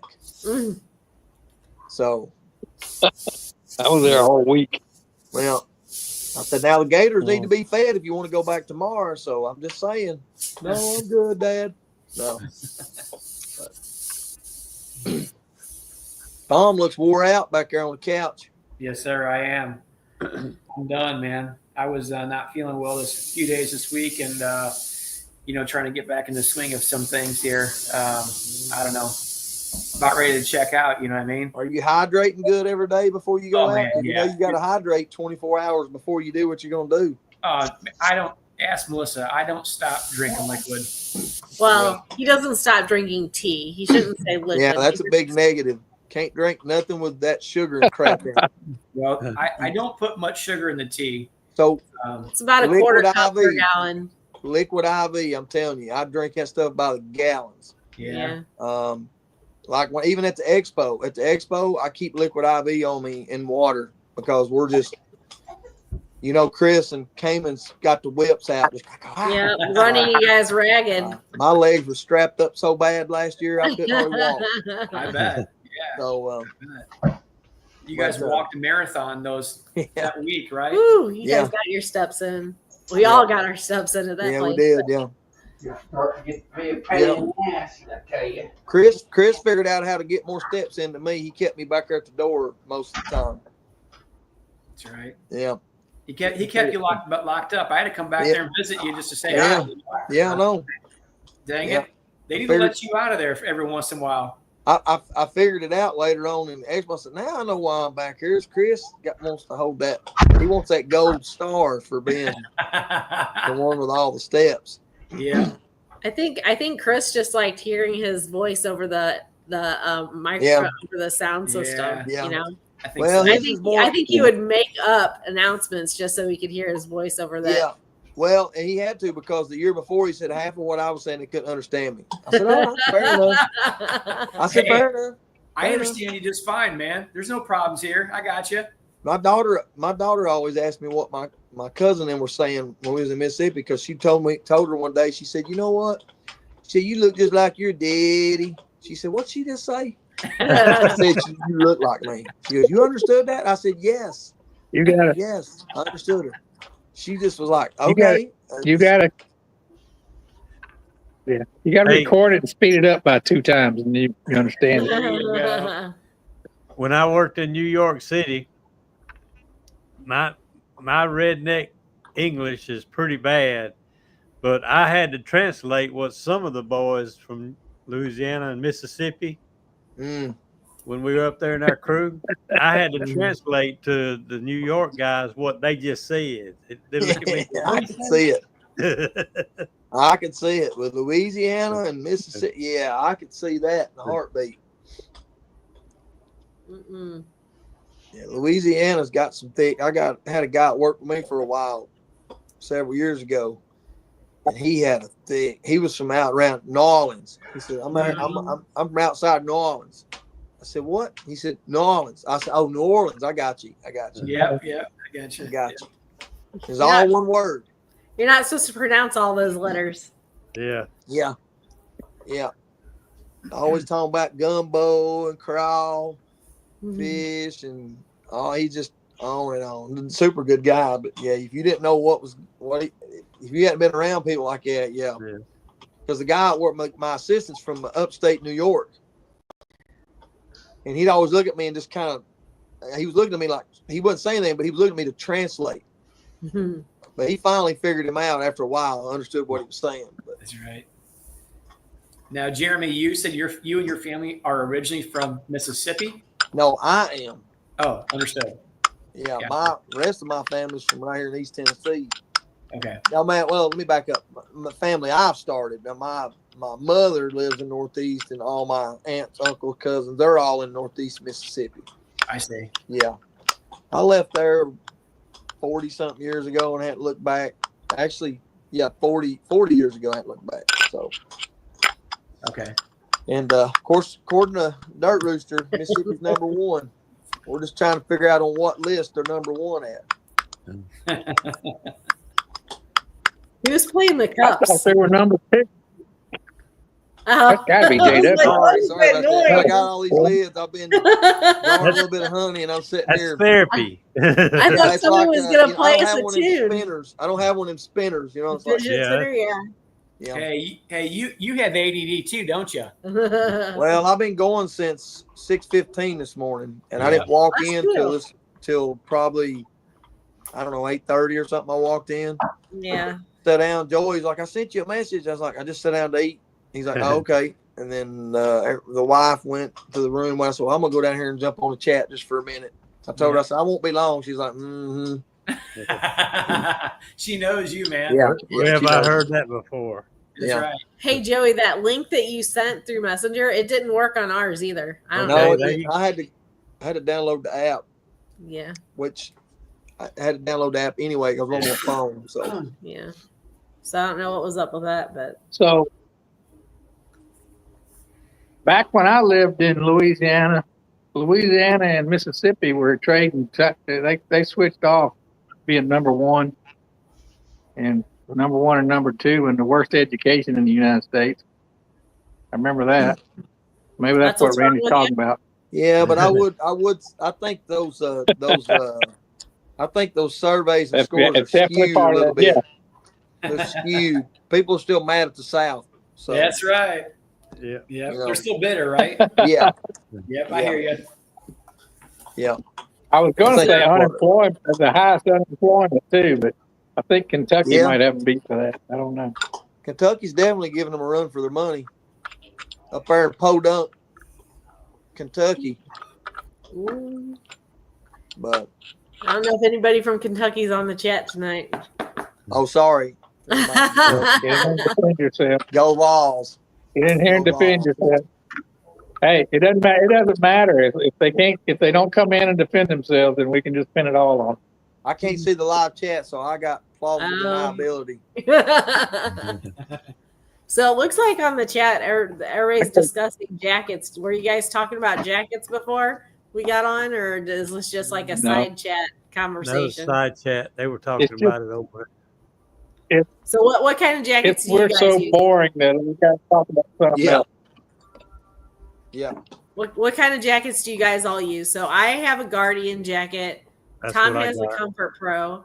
I They're both good jackets. The Guardian is just my issue with the Guardian jacket is it's still a heavy jacket, and the veil, the mesh is too thick. It's hard to see through sometimes. It's a quality jacket and product, though, no doubt. I have 2 Guardian jackets, but I actually got me an Ultra Breeze full suit.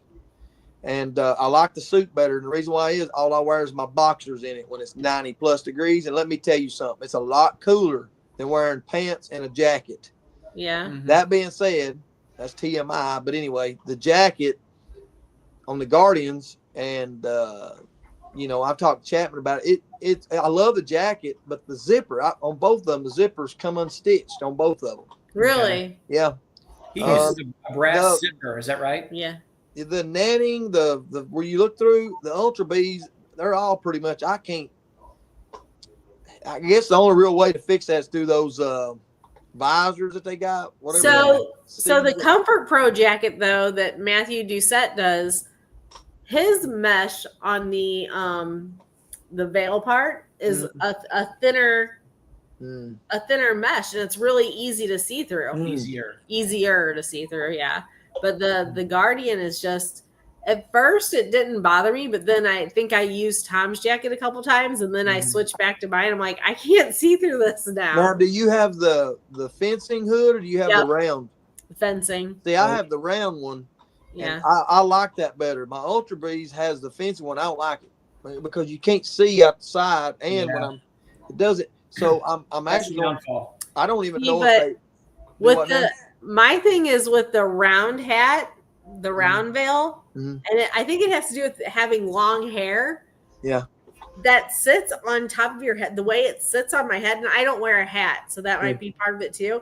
And it just like, even if I have my hair pulled back, you got a man bun it. You can't just put it in a ponytail. You got to wad that up at the top. Well, yeah, but it still like grabs all these hairs and eventually starts pulling all the hairs out, like the little hairs. So that's why I prefer the fencing veil over the hat. Now I'm with you on that. It does, but I just like the round one better.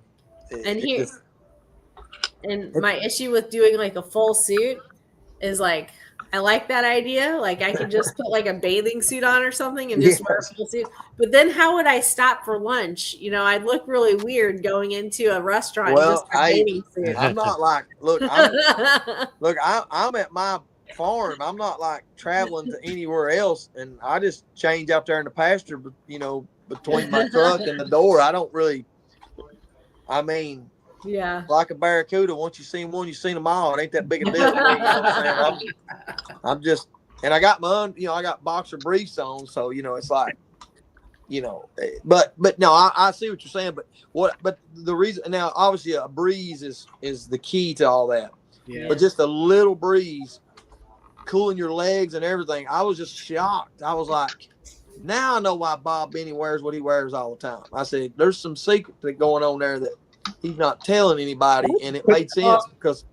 And his suit's not ventilated either, is it? So he could really be. Oh yeah, it's like canvas. Yeah. Yeah, his looks like one of them Tyvek suits. So, but yeah, it's the jackets wise. Like I said, I like the jacket, but it's but the suit, I like that suit. So, what's up, Madaris? for anybody that's wearing, hey Chris, for anybody that wears a full suit, I've noticed this: if the bees are really getting after you, and you have to get in your truck before you take your veil off, that full suit pulls down in the back, and you can't get that darn thing over your face. You got to get out of the truck, But the trick, pull it the off your trick face, is you and then got to jump back in the truck. the trick is you got to unzip it, because I know what you're talking about. You got to unzip it back here. Now, hopefully, you can bend that far. But if you can unzip that thing on the way back, I know what you're talking about. It still kind of pulls, but I'm still Can't get it. mobile. It's like pressed right against my face. Yeah. Well, I feel like I'm in a straitjacket when I'm trying to get out of that thing. There's pros and cons with everything. So, Well, Philip, that's what happens when you keep bees at the psych ward. yeah. That's what I'm saying. You got to make a decision. Am I going to drive down the street look like an astronaut, or am I going to get out and say the hell with it? I'm going to take this hood off and let the bee stick me in the face and then get in the truck. So it's a hard decision to make. No, I I just get in a truck with the veil on and get away from it, then I stop somewhere and take it off. I don't even try to fight it. It ain't even, to your point, it ain't even worth it. Just get in the car, get on down the road or wherever you get across the field, wherever you're going, and then get out and then assess the situation. Make sure you ain't got some stragglers just waiting. And then if you do get stung, take one for the team and keep moving. For the team. So JW says, this is why we get on these chats. This is good advice. JW says real beaks don't wear any of that crap. He just complains the whole time they sting him. Hey. And I got my bee suit on now. I had my. Oh gosh. He's got his boxers Look at him. Look at him. What kind of sponsor you got over there? You got a Are those your bee boxers? Like What'd you say? That's my BBDs. Oh, BBD. Okay. Yeah, you can wear those with your BBL. That's what I wear to the bee yard, just like that. Joey, I don't have enough. Joey knows now why his channel is going to be restricted. That crap's too hot. That's all JW's fault. Chris coming here to save us. No, I'm just I'm drinking out of my nice new Bucky cup holder, and I got some chips from Costco. How many did you hit on the way back, Chris? 3 going down, 3 coming back. So, yep. Same ones or different ones? Same ones. Yep. So he just parked on the other side. Yeah. I learned which. Yeah, the one was like wild. Which one was that? That was the one just north of Atlanta. Like you come in from it had an amazing car wash. My son loves car washes, so it's like this really long car wash. Didn't even have to go to Disney. You could just hit up the car washes. Let me tell you. That's gonna save a lot of money. You're not far from the truth of those things on young kids. But yeah, you drive in and you the way this Buc-ee's has it, you drive in and they split the gas pumps with a driveway, and so you have people coming in on the one side, you have people coming in on the other side, you have traffic coming in, and so there's like 8 entrances and exits, and it's the dumbest. So I went around the second time and it was great. So yeah. You guys didn't mention it. I mentioned it in chat, but I wear the super suit. I've had mine now for 2 years from the Bee Supply. It's heavier. Cayman talked about this at nauseum in his chat the other day, but it is heavier. My dad hates it because it's heavy. Because my dad helps me. He hates it so heavy. But for me, the only downside to it are the zippers. They start to get like a little stuck, but they're not cheap. They're like metal zippers. They just start to get like finicky. Mm-hmm. But it's for me. I wear like basically a tank top and shorts. And for Ohio, even when the hot, you sweat through everything, but it's not terrible. But it's ventilated, so it goes through. My dad would actually rather wear a lighter, like full non-ventilated suit. But I don't get stung through my suit. Really? Yeah. Very often. I don't want to use the E word, but is the zipper like the Ultra Breeze? I haven't had an Ultra Breeze. I know they're really heavy duty zippers, but I've heard that one has the big heavy duty. That's why I was asking you if it did. It does. They're metal zippers, and I don't want to talk negatively about Terry. Terry's a great guy. No, Terry's awesome. We love Terry. My suit, it was Now that I've had both types of suits, and I've tried John's at Hilco, and it's much lighter weight. I don't really care for that as much. It's a much thinner. I get stings a lot easier in the Hilco suit. At least the one that he had before, like 2 years ago. But with the Guardian suit, I loved mine the first year, but then it starts to get real. I had to get, for a tall person like me, I had to get either a double or a triple XL. So it, like just to fit my torso. Not I have a belly, but not that big of a belly. And so it like drapes off you and hangs off you. And my Guardian actually started ripping in a lot of spots. And so my grandma, bless my grandma, the one who comes to the expo to help us, she would sew it up for me. So it was good enough to like go work in when I go out and work in the bee yard, just in and out, not in an actual hive. I use it. But now this over the winter, like parts of the veil have now fallen off. Like brittle. How old is that? How old is that jacket? It's a full suit, but the veil is 3 years old. Okay. And I mean, it's kept inside. It's never been like rained on. It's hung up. It's in a barn. It's not climate controlled, but it's you know, I kill all the mice and all that fun stuff. So again, I it's not a bashing. That's just my experience with.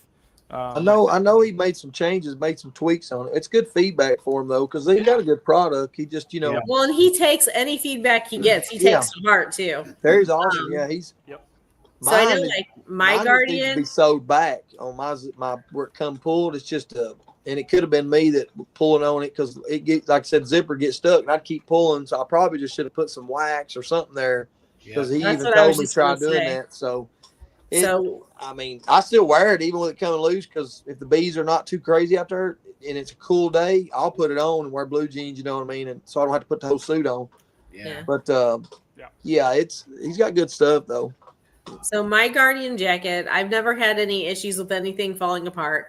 My only complaint would be that the mesh is too thick. It's hard to see through. See eggs through it anyway. And then when I first got it, the zipper was hard to go up and down. And then Terry recommended just putting beeswax on it. Yeah. But I've had that jacket. Can't remember if this is my 4th season in this jacket. And my really only issue with it as far as like coming apart is just because I'm not tall. And so I get snags in it where it gets caught on the tin from the telescoping covers. Other than that, like I don't have any issues with anything coming apart or anything like that. It's a heavier jacket. And if I'm wearing that jacket, I'll usually wear, you know, when it's hot outside, a tank top under it. Again, it's just a jacket with the fencing veil. It's not a full suit. If we're in a honey flow and we're in the bee yard, I'll usually wear long sleeves and just a veil, just so it's you don't have that heavy jacket on. Have any of you guys used the whatever Sting Stopper, Foxhound? I don't know. I think they're one of the same company, right? I looked at them when I went to get my Ultra Breeze, and they look really nice. So I don't know though. I only ask. I've never tried one. To Adam's credit, I've tried everybody's gloves. Sting Stoppers, in my opinion, for someone who uses those style of gloves, I've tried nitrile. I just get stung through them. At least right now in my, 8 mil nitrile. And again, I'm still learning how to properly work bees and everything. I'm sure that a lot of it's me learning too. It is. But those Sting Stoppers are fantastic. Now, unlike Eamon, I like to get the long ones that go over the suit. I'd rather be overly protected and be a little warm. Those Sting Stoppers give me the best dexterity and movement that I've ever had. Now, they last a full year, but Apis Tacticals gloves, I've had them now this will be my 2nd season. They're even better. So, and I gave Adam, I stood with Adam and looked at Giant Cayman for, and we talked about all the different things about the gloves that are a little bit different. And just like a lot of the other people who come to the expo and in the industry, he wanted to hear all that feedback too. Because Sting Stopper is his brand of suits, and then he has 2 other brands. The one is the bags, forget what they're called. Like they go on Nukes and stuff. He branded that, and he had one other brand, and I don't remember what it was, but those are all Foxhound brand. So, Yeah, I want to by get the me way, some gloves. if you're not following along with their journey down there, it's awesome. Oh, They it built is a awesome. brand new building. It's it's going to be a dream space. It's going to be awesome. Yeah, they just sent out an email today. I think it was today or yesterday, talking about what's going on there and all that good jazz. So kind of cool stuff. I can't wait to go down and see it. I'm so excited. And where's he located at again? Alabama. Mobile. Birmingham. Yeah. Birmingham. Yeah. Very good. When we going, Chris? As soon as it gets built. Seriously. I mean, he's been super supportive of everything that so many of us have done, not just Cayman, the industry. You just want to meet Matthew McConaughey. Don't lie. Sure. Now, I use the 14 mil nitrile gloves, but what I realized pulling honey, because I don't do the fume boards and all that. I do the little blower, which I'm gonna go to the fume boards, but I get most of my stings doing that than any other time. I'm sure. And then those 14 mil gloves I actually get them at Ferguson Plumbing Supply House. They're thick, but out there in that sun, oh my goodness, they're full of sweat. I'm like, you know what? Yeah. I got rid of them. I went barehanded, and I got like stung, water but I got balloons stung time you less. get done.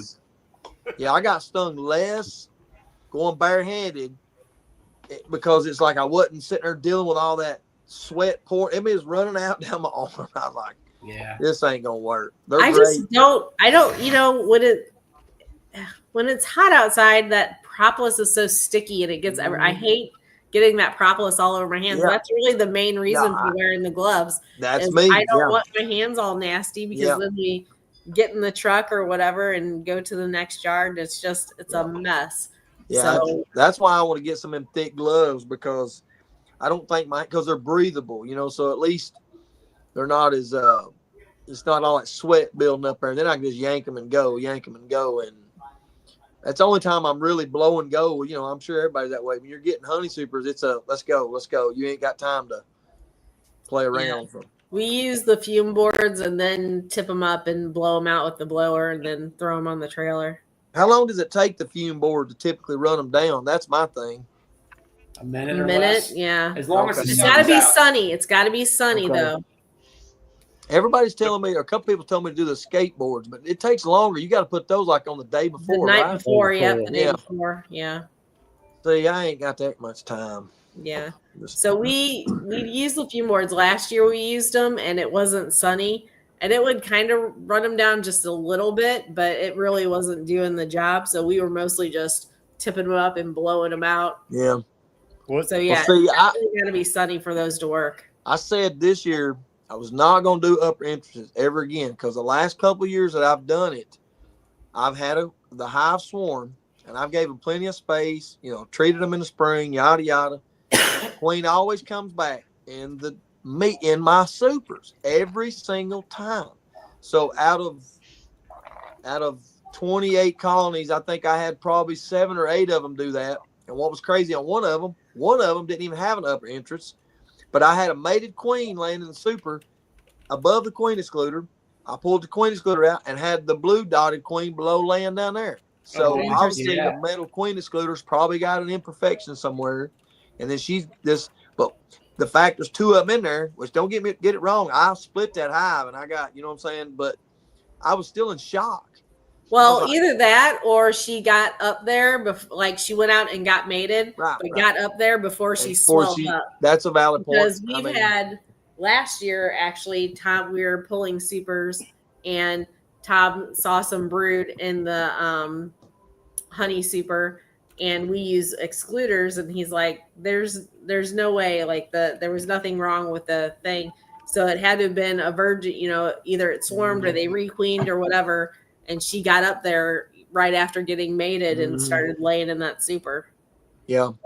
Yeah, it's frustrating when you go to pull supers. You do your count, you're like, oh, I got this many supers, and you go open it up and you're like, oh no, I don't. I guess hold up a minute. It's like, really? So anyway. Yeah. That happened to me. I had a queen that was Go ahead. I was going to say I had a colony that was so hot that I took the I took the queen away and moved her and let them make their own. And when I came back in like a month or 2 months probably, there was all the brood was above the queen excluder, but there was no overhang, no upper entrance, nothing. And I'm like thinking, did she mate with her brother in the box? How the heck did she get out and get back? But I don't know. Maybe that did what you said, Melissa. She squeezed through the queen excluder before. But I think so, because I don't think that they start really swelling until until they start laying. That's when they start swelling up. So I think they're still pretty skinny. She was a big, nice queen. I must be ready to lay. She was a big, nice queen, but she was definitely above the queen excluder, and no other way to get in there. Was working over and under the excluder. You could see that brood nest. You could actually see the brood nest below and above that excluder. Oh, really? It's just like a big round ball. You could see it perfectly, and she was working both of them. So was she just a skinny queen, or did you have? I never saw her. Never really saw her, so I don't know. But she was working it. Wow, that's crazy. A lot of my queens are skinny. I brought a lot of the Caucasian into my yard from a buddy of mine up the road. He does artificial insemination, and he had some breeder Caucasians. Now he open mated them, but I got a bunch of his queens, and I could tell I got a lot of the Caucasian traits. But what I noticed, a lot of the queens from him were long, but they were skinny. Like they wasn't like, some of those Italians, and I've seen some of Shibu's Caucasians. They're big and fat. I mean, they're huge. Came and showed me one or two of them, but these, I guess, because they're mountain mutt, you know what I mean? They do very well. They say the smaller queens don't do as well, but I had one that lasted me 3 years and laid like a champ until the third year. And the third year she started, so I, requeened it. But I was like, well, you always listen to people say, well, it's got to be a big old fat, huge queen and yada yada. But it comes down to what I've heard a lot of people say is that it really depends on how many drones they get mated with and how well they get mated. Yeah, I agree with that statement too, Jeremy. I've seen huge production out of queens that weren't super big. Yeah. So I don't know, that kind of makes me think much of what you're saying as well. Yeah. Oh. What about you, Erwin? I don't care. You don't care if she's long or short or fat or skinny, huh? I love them all. Nothing wrong with that. You guys talk about the fume boards. I had a fume board out today. I had a robber today. I had a robbery today. Sure enough, did. My fume board the outside, and I be quick the outside and the bottom board and the top cover and the whole bit. I was telling Joy about it earlier in private conversation. I won't give you guys all my super type secrets. Share with us in the back room. Share all those secrets. That's all proprietary information. That's what all the big guys say. So I'm gonna say that to you. He's saving all that information for the Expo after party. Oh yeah, proprietary information. Yeah, that's what I'm keeping that. So so speaking of Expo, is everybody going to get together? Is everybody going to splinter off and do their own thing? Or are we going to be one big happy family? What are we doing this year? Hey, we're going to get together Wednesday night when you all are down there. We're going to have a party, all right? I was already talking with somebody today about a facility, a room actually. So Matthew with Comfort Pro had Beaks and Brews the last couple of years. And last year he had it at a new location, which was about, I want to say 10 to 15 minutes away from the Expo Center, but the space was pretty accommodating. And he brought in some of his own finger foods and such. So I was trying to understand the price on that today. And he kind of gave me a little bit of a breakdown. So I think he was talking about maybe reaching out to him again. And I said, hey, if you always do yours on Thursday, we have ours on Wednesday night. We might be able to actually negotiate with those people about 2 different nights and get a better rate for us both. So he said, absolutely. He's going to send out an email here this next week. And I said, well, I'd be looking at maybe about a 3 to 4 hour window in the evening of Wednesday. And, we'll talk a little bit about what we get in there and stuff. Maybe we just do like finger foods and stuff like that to keep it on the down low and keep it reasonably inexpensive. And if folks want to bring in their own food like pizzas and things like that, they can kind of do their own thing, and then we can, just have some good times. Well, it's going to depend on what time Cayman lets us leave the expo on Wednesday. We could be there until dark 30. Hey, listen, I got Chris Medeiros and Jeremy Lindsay on here right now. Y'all going to tell him what's up, all right? Yeah. We try. You guys every are bigger year. than him, for crying out loud. Don't let him boss you around. He gives us all these. This is what we're going to do here. Next thing you know, it's like, okay, I guess we're doing this. The balls is like, what are we supposed to do? Throw it out the window. Hey, Chris, can you work that out for us, man? Look, we're going to have some time for y'all to have some visiting, some time off that we can kind of get in a little trouble, Yeah. Yep. Well, I'll tell you, we currently, not to dash your plans or compete with you, but we do have a plan to have a vendors meet and greet event on Wednesday evening. Come on, don't do that.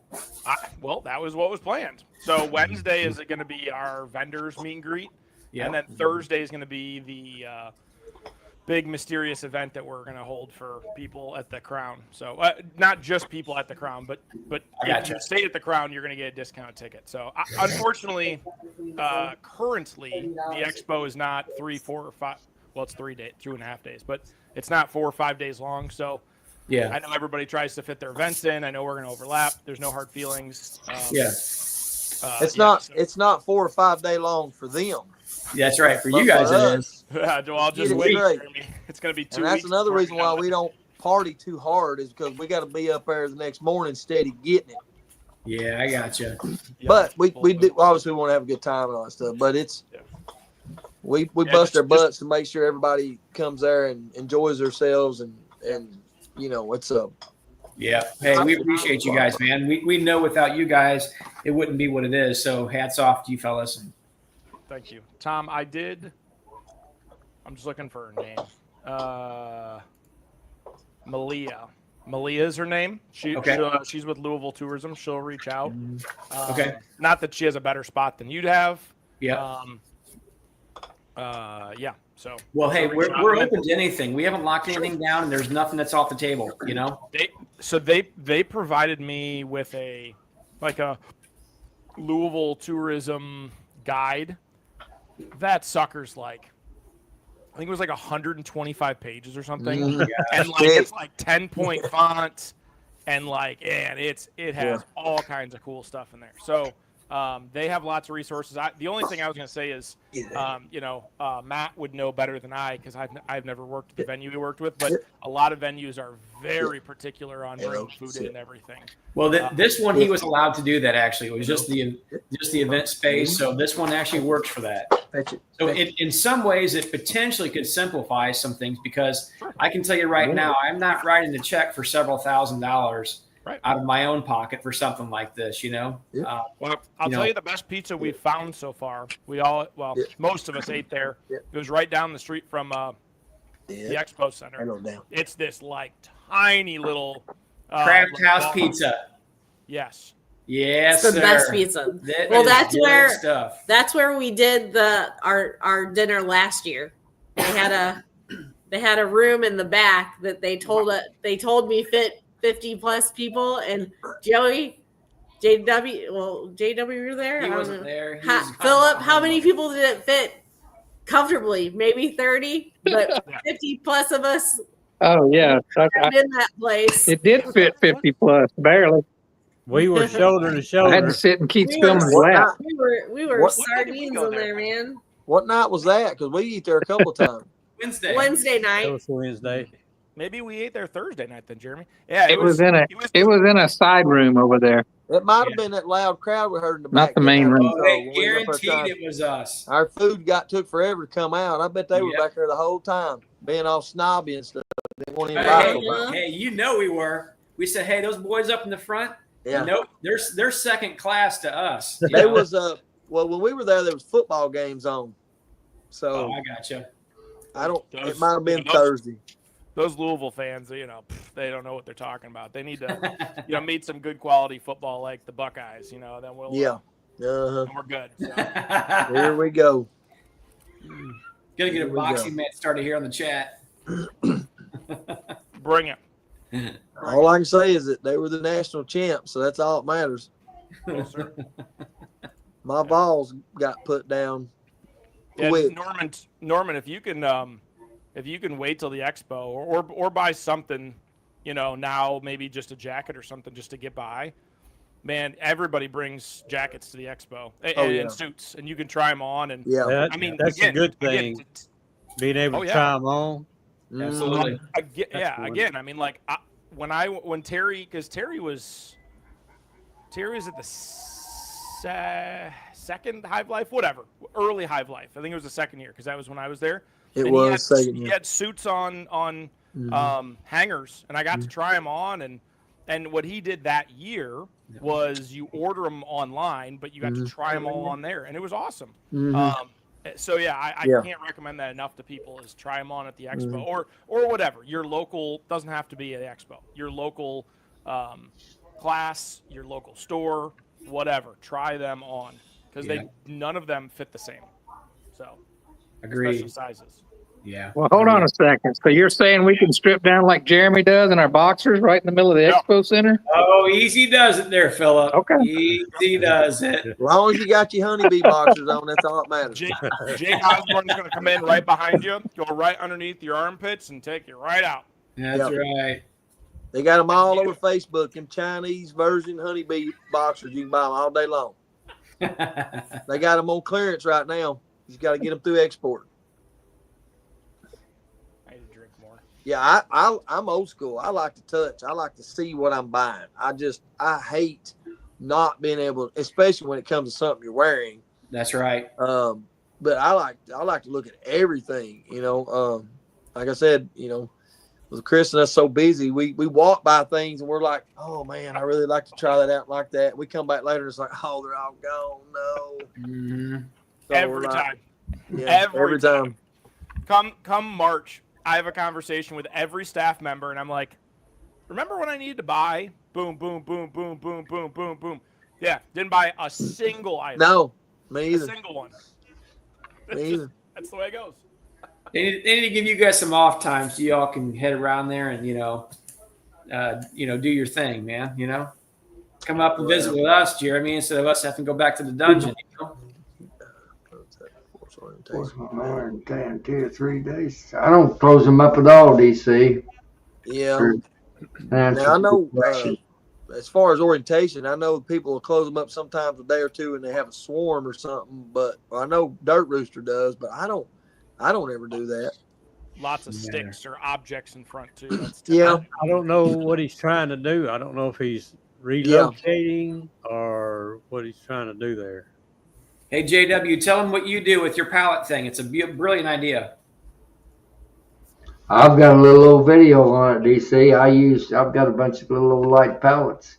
I drive a T-post down about 8, 10, as close as I can get it to the front of the hive, and I set a pallet on it. I'll move them sometimes 3 foot, 10 foot, and they'll reorientate. That's a good idea. Yeah. That's a real good idea. But I have a lot of swarms. I'll tell you what, I had a hive that I wanted to get moved to my yard. It was on the end of my deck, but I wanted to move it like 20 feet. So I took it 25 miles away, left it for a week, brought it back and put it where I wanted it. And the very next day, there wasn't a cluster, but there was 50 to 100 bees doing orientation flights right on the end of that deck. Those bees had been gone over a week, and they still were over there looking at that one for some reason. Now they didn't cluster, or it wasn't a massive amount, but some of those bees had memory of over a week. That's interesting. Hey Tom, I got a funny one for you here, or the whole group. So while I was gone, of course, local tree blows down. Listen, Ohio, my area, I have beekeepers all over, and most people don't really know each other, but everybody's friendly enough. But down the road from me, tree blows over, honeybees in there. So oh, we got to get them now. I was like, just roll the thing. You're in a tractor. Roll it off the road. They're not going anywhere. Right. Well, we need it down. Why? Just roll it over there. I was like, I hate doing cutouts. I'm not going to do trap outs. It's out in nature. I actually want the bees to leave, and I'll just come down and just take the honey out. Just there you go. Strain it for my grandpa is the definition of Winnie the Pooh. He loves honey. So, yeah, I could just give it to him in chunks, and he'll just eat it. So, absolutely. So that happens. And then my personal favorite was somebody kept hitting our local Facebook group up saying with one of those compost spinners. Yeah. They're like, we have a honeybee swarm. I was like, okay, take a picture. There's 20, 30 bees on the outside. I was like, that's not a swarm. No. Like well, my husband doesn't want it. I said, okay, here are your options. Seal it up so that they can't get in because there's stuff in there they want. Yeah. Move it so that they can't get to it at all. Inside somewhere like that where you never have the doors open. Or C, just live with it. Yeah. Okay, so I come back from vacation. I was driving back home and I got tagged in the post and it was like, hey, here's an update to what happened. Okay, what I failed to ask was, do you use the compost bin? Because the answer was no, and there was a massive hive inside the compost bin. Wow. I just assumed that they used it. So yeah. For everyone out there, when you're getting asked those kind of questions, the first, and Dirt Rooster probably laugh at me, and Mr. Ed and all those guys, is do you use it? I just assumed that they were using it, because why else would the bees be attracted to it? Because again, the picture, there was just some on the outside, no big deal. Yeah. Yep. Oops. So there's your funny moron. Yeah. So, same thing with me. People ask about doing a cutout in the tree. Hey, we have to get this thing gone. And I'm like, so I'll give you, for example, down towards St. Louis, there was a tight area that we had to work with. There was a huge linden tree that was down there actually in this backyard.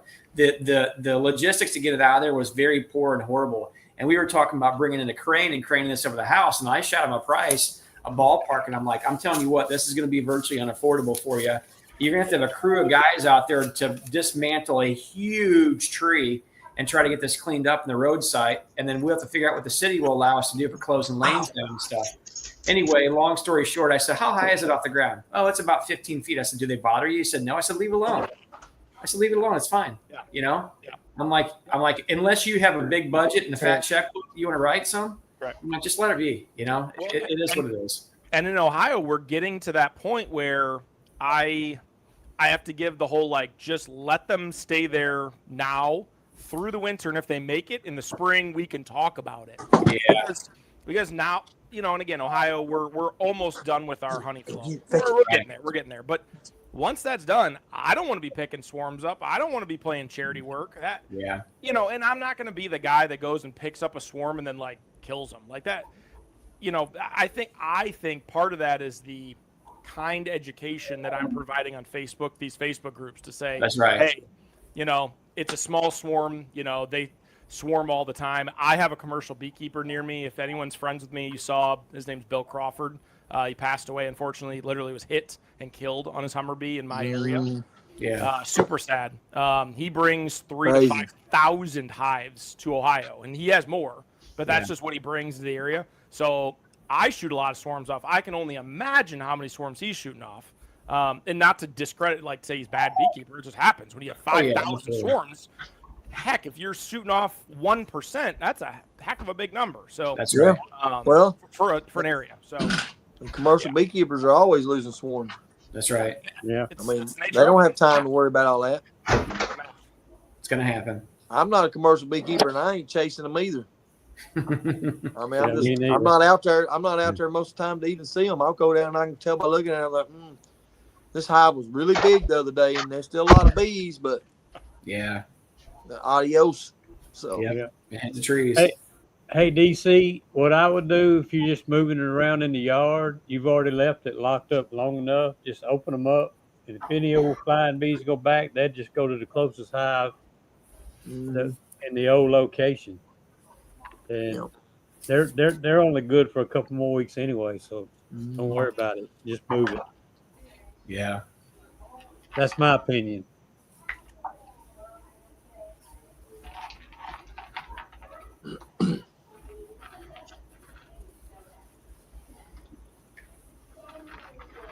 got quiet all of a sudden. It did. Chris, what we got any info on what we're working on? So vendors are gonna.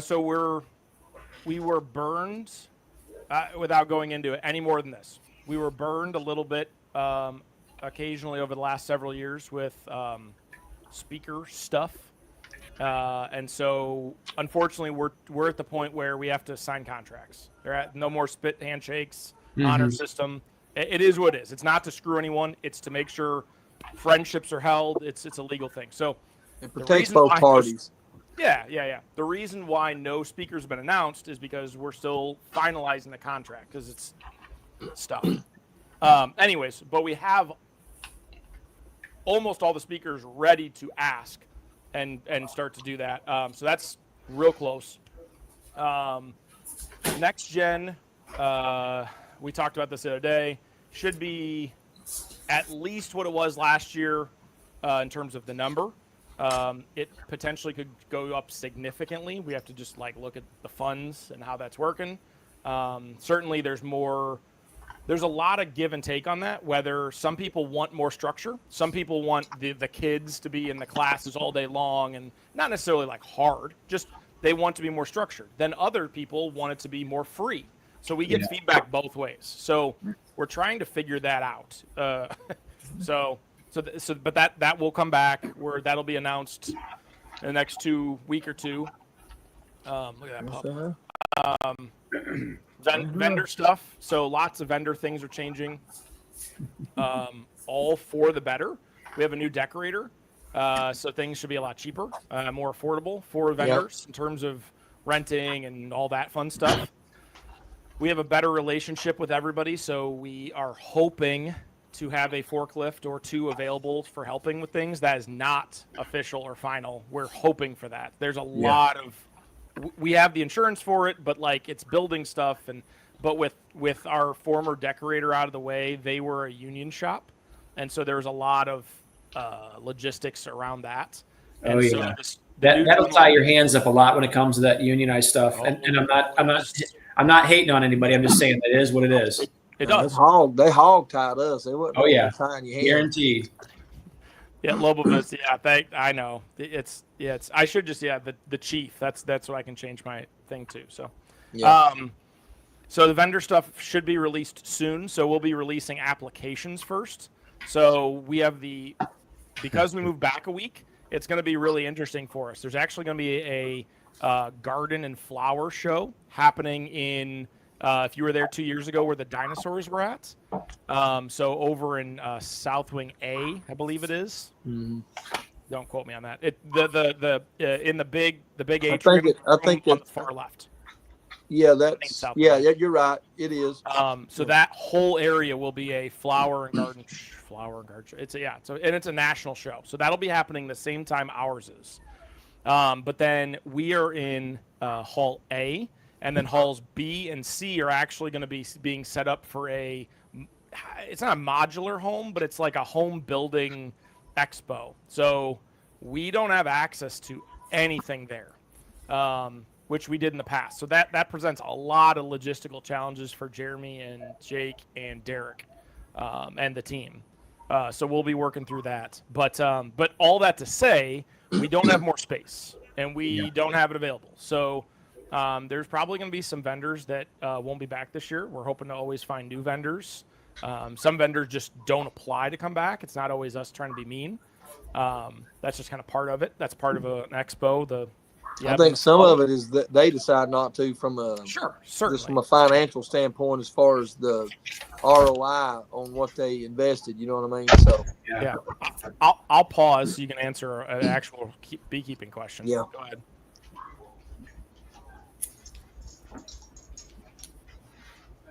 I don't have any long lane hives. I've seen mixed reviews, but I'm sure that if you apply the Thanks. That's what we have, right?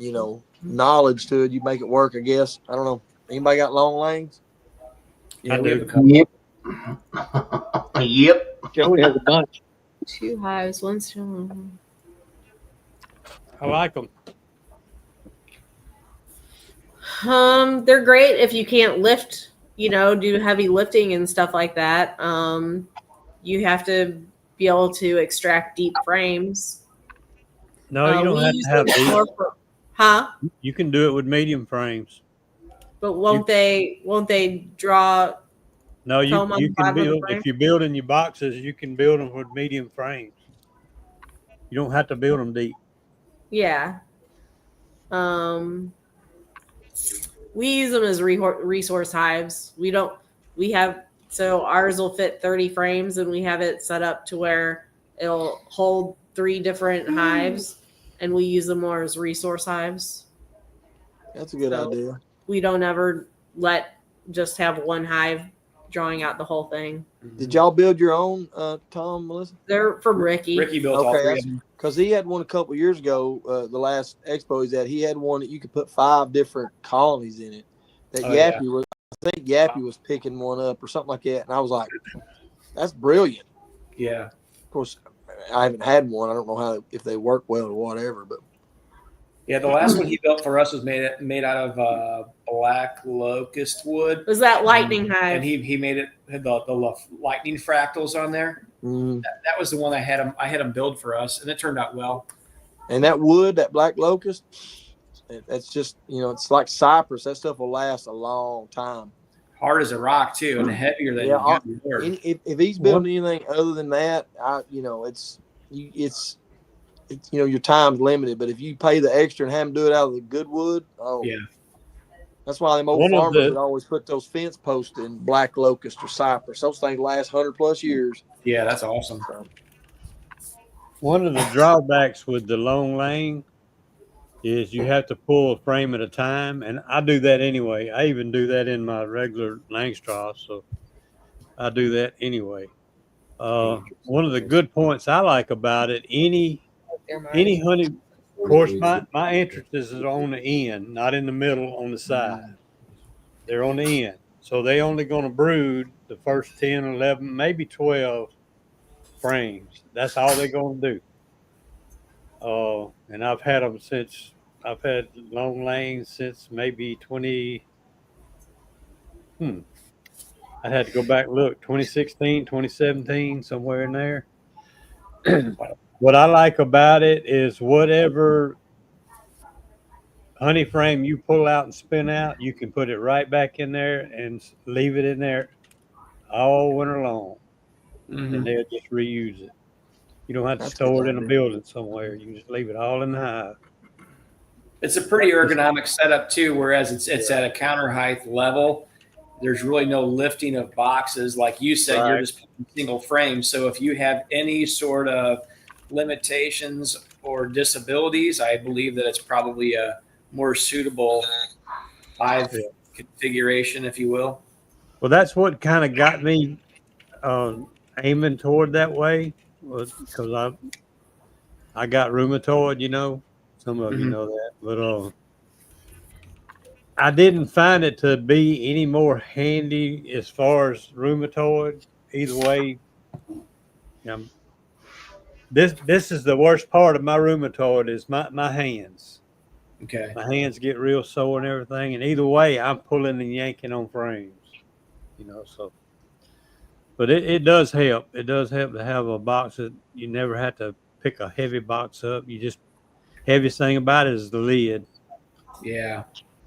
I don't use hinges. I just have a big telescoping lid on top, pick it up and throw it to the side, Yeah, the ones that Ricky had built. I'm sorry. Going back, I think it was Tom. Didn't you ask something about how long it takes to push the bees down with the fume boards?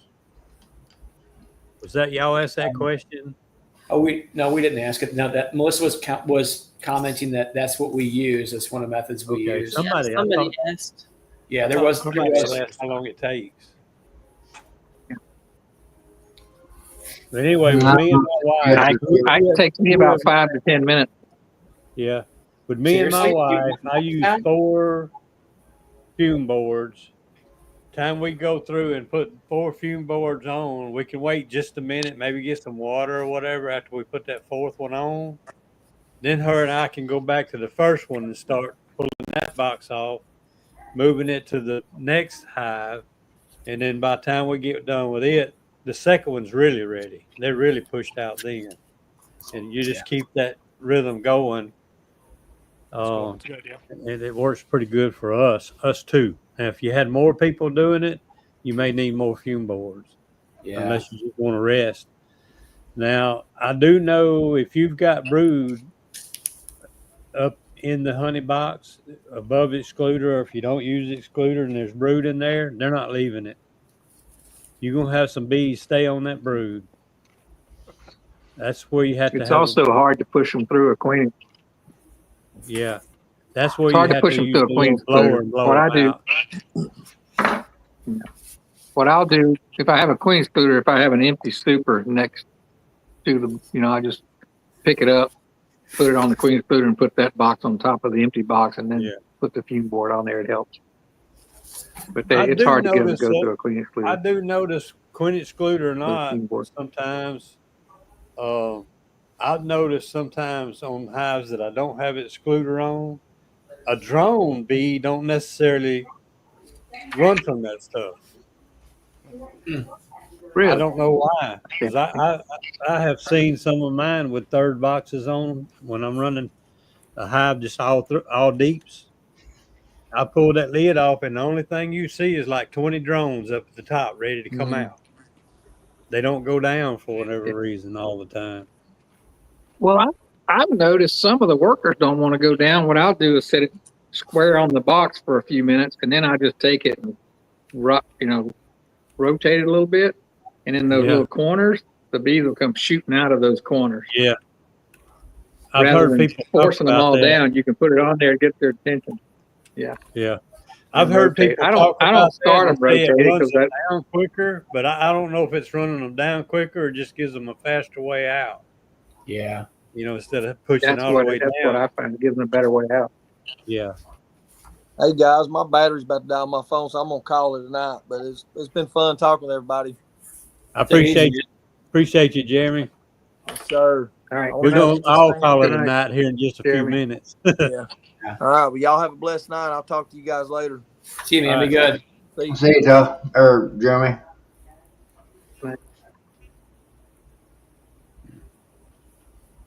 Slowly fading away. Now that he's gone. All right. He's gone. Oh, boy. But yeah, no, I can wrap it up real fast. So I think we're gonna have a lot of changes, especially in the layout of the show this year. We're gonna try some new things, try some different things. Again, we don't have more space, so it is finite. So the applications will go out. We will be accepting people first come, first serve as they come in, as we see fit. I mean, obviously, it's not we're not gonna just take the first 10 people. I mean, there's some discretion there, but the companies that decide to sit and wait, then there's a possibility that we're going to sell out. Years past, we'd sell out of attendee tickets. That's not happening currently, but we're definitely going to sell out a space for the expo center, or for the trade show space. Hey, so one thing I heard Cayman mention when he was here in St. Louis, and I don't think this is any sort of secret or proprietary because I thought I heard him mention it somewhere else as well, but he said something about maybe pushing the food vendor out into the front. So we're trying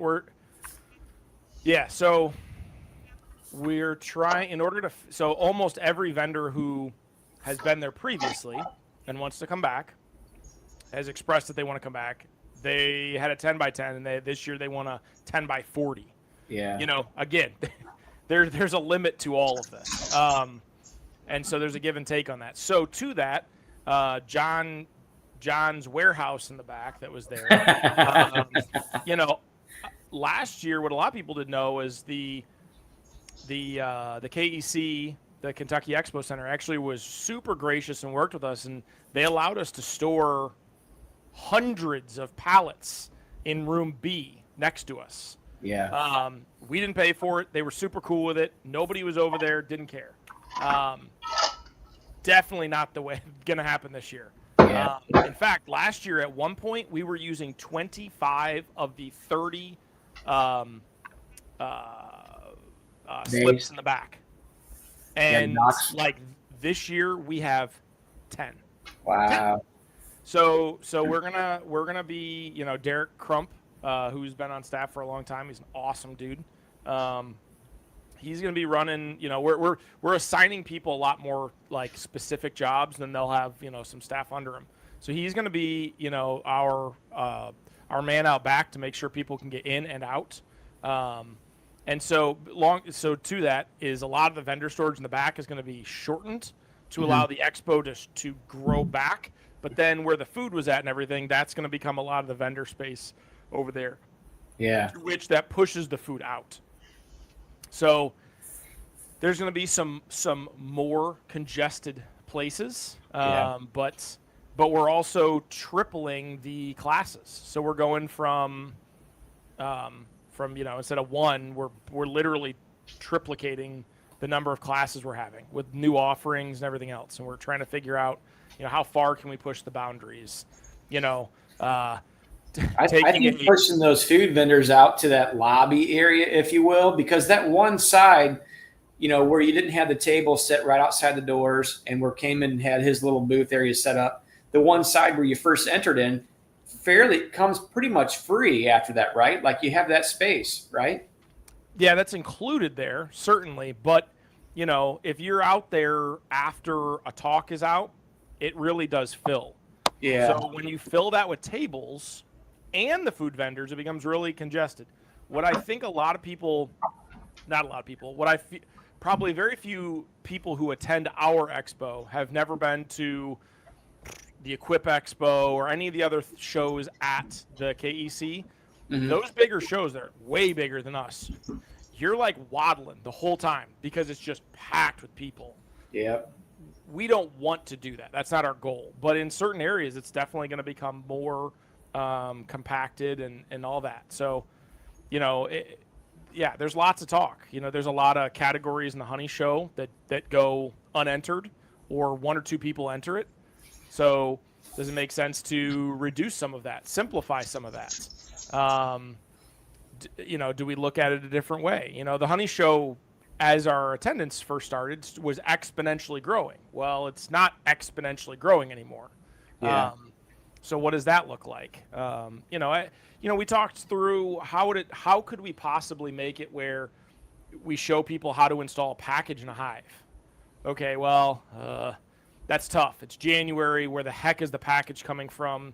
You're in a building. What happens when someone trips and knocks the shroud over and all the bees clear out of a room? You know, like all that kind of stuff. So we're working through what makes sense. You know, we want to possibly do like a queen AI demonstration. Where do the queens come from? How do you keep them alive? Yeah, that's tough. You know, because again, like, yeah, it's not a big deal if 10, 20, 30 queens die, sure. But that's not like, we're also trying to be ethical here too. It's not, you know, just because they're for the education of everybody, that's not our goal, just to say whatever, they died. So again, there's just a lot of logistics. We're not just going to literally take the 3 classes and just make more of them. We want to we have quite a long list of different types of hands-on classes, much smaller type of classes, and again also new teachers as well for those classes. So yeah,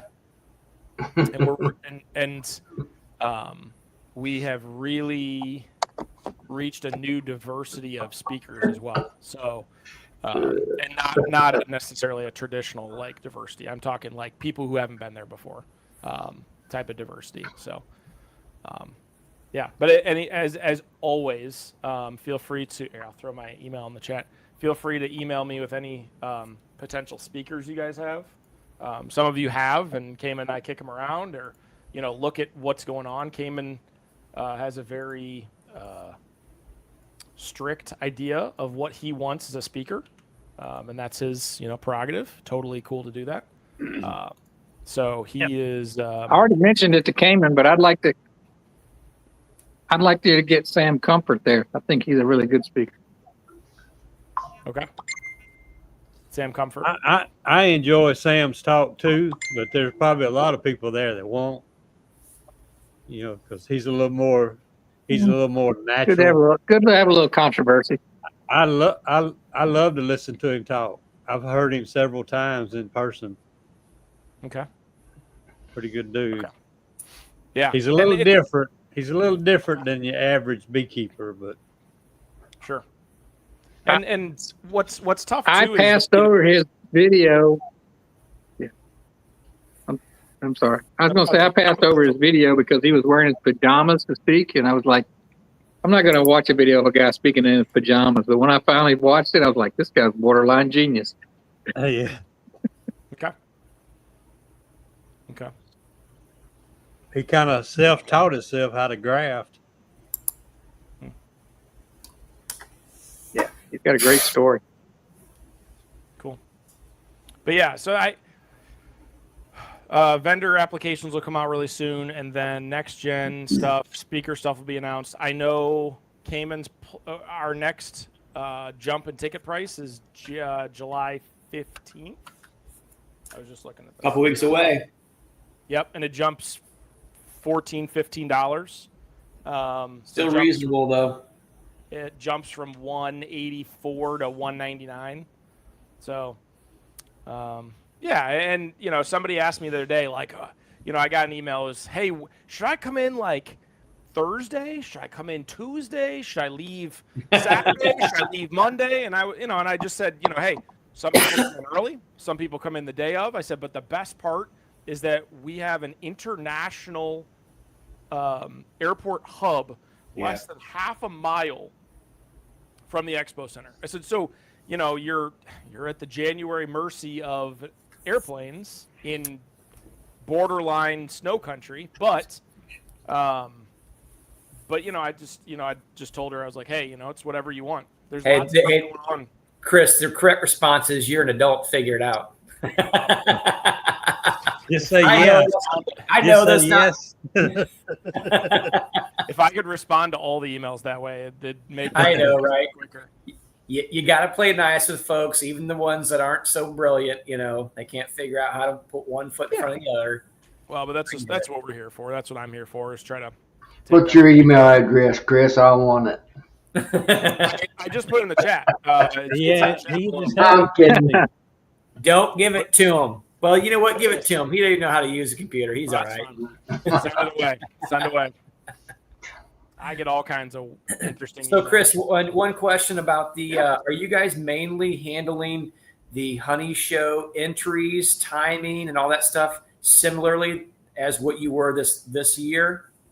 As far as maybe an early entry, just for folks putting stuff in and they can't go to anywhere else but that. Yeah. So last year we talked about doing that, but yes. So last year our goal was to have all that, but also allow people to have it as a networking space. Yeah.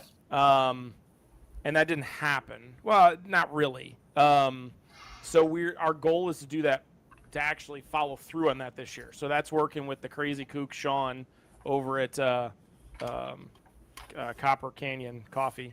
I should have said some other coffee company. Really fired him up. I'm sure I'll get a text in 3 minutes. Give it a second. He hears his ears are ringing out there in Missouri. Anyway, so the goal is to have Sean in there and maybe some muffins and stuff like that. Again, like you just said, without going into the expo, without having speakers, all that fun stuff. And actually, it will become easier if we do have the tables and the food in there. Not because the food will be open, but because the tables will be there. So Sean could be there, people could sit down, and all that kind of stuff out there. So we don't know what it's going to be like sharing that front large atrium with that other show. We've just been promised that the KEC will help us both work together. Yeah. So, I was wondering if that front area had any kind of fire marshal rules about a lot of vendors out there or something. Hold on, I'll wait till you see. Oh, vendors being out there? Yeah, I mean, taking up a lot of floor space. No, It being close to the entrance and exit? Well, just the doors. Yeah. There's some other thoughts to put into that, but I don't, without disparaging anything or place or people, I won't go into that. That's all. Oh, the things that you hear and discover as you. Hold on, I have a picture of the farm show, and you're gonna be like, "What the heck?" Okay, now I know I'm sharing this over my webcam. So this is the front atrium where we register everyone when they come in, and this was on a Tuesday morning. Tuesday morning. Oh, He just booted himself I off. pushed the wrong button. Oh. So there's no shortage of people in that room. And I even stepped through. They had like a welcoming booth and all this other stuff I stepped by. And I was like, man, this is nuts. In the best way possible. So there's always stuff going on.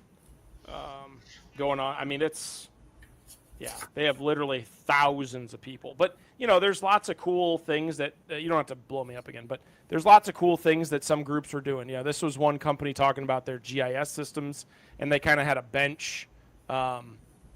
There's some really cool stuff. Yeah. They had one company had they had a combine. If you've ever been to an auto show before, they have like a turn plate, the car on it, real pretty. They had a combine, a full real drive onto it combine on a turn plate. I walked in the room. I was like, that's like right where who was there this year? Whoever was in the front booth when you walked in this year. Is that Bees Needs? Whoever was right in the front this year, like right there when you first walk in that door, it was a combine. Wow. These companies that do, John Deere, New Holland, all those companies. I mean, their booths are almost a quarter of our whole room for their booth. I mean, their booths are worth, in terms of a decorator cost, they're worth $500,000. I mean, to set up and everything. It's wild. So we're piddles to these people. So. Yeah, JW's talked about those spaces before because he's been there for all those things, the big cattle shows, the machine shows, all that stuff. Yep. And what's really neat is if we do ride it out here in Louisville, and I'm not foreshadowing, we just never know, just depends on how things go,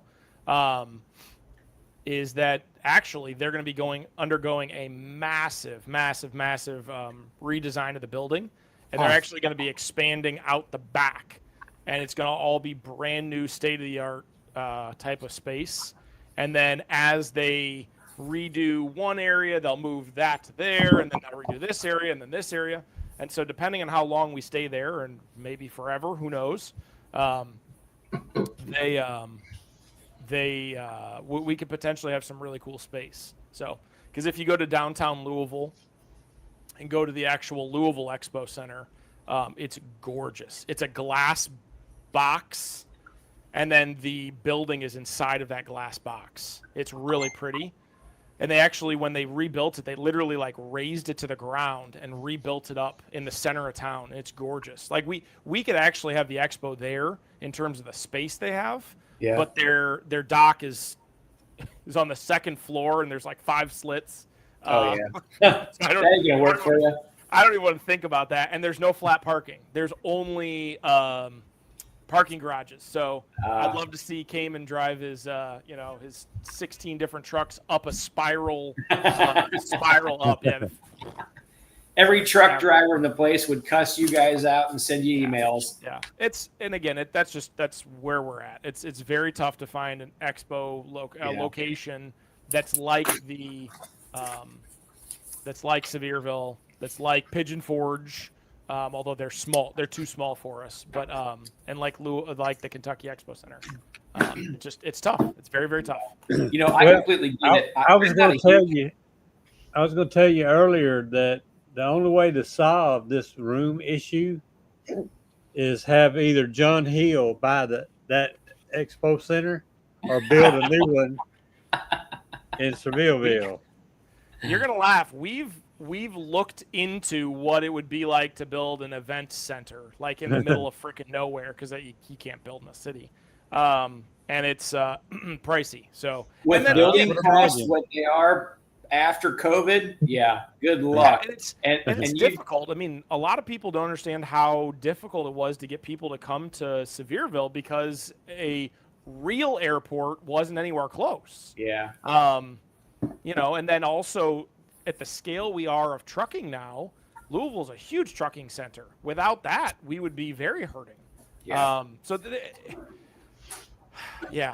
Listen, we'd love to be down in like warm Florida or whatever, somewhere warmer where we're guaranteed to not have snow.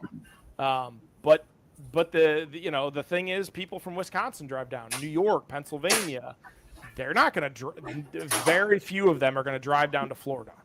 Can I put in a request for location? Sure. Can we go to Key West? Key West, sure. That'd be fun. I mean, just saying, you could that might solve some problems in January. If you were in Key West, you can shake packages, okay, in Key West in January. Right outside the door, yeah. Right outside the door. But I fear you're going to see some guys, and one of them's in the chat here, might run into a Speedo and then his bee jacket, which maybe we don't want. I don't know.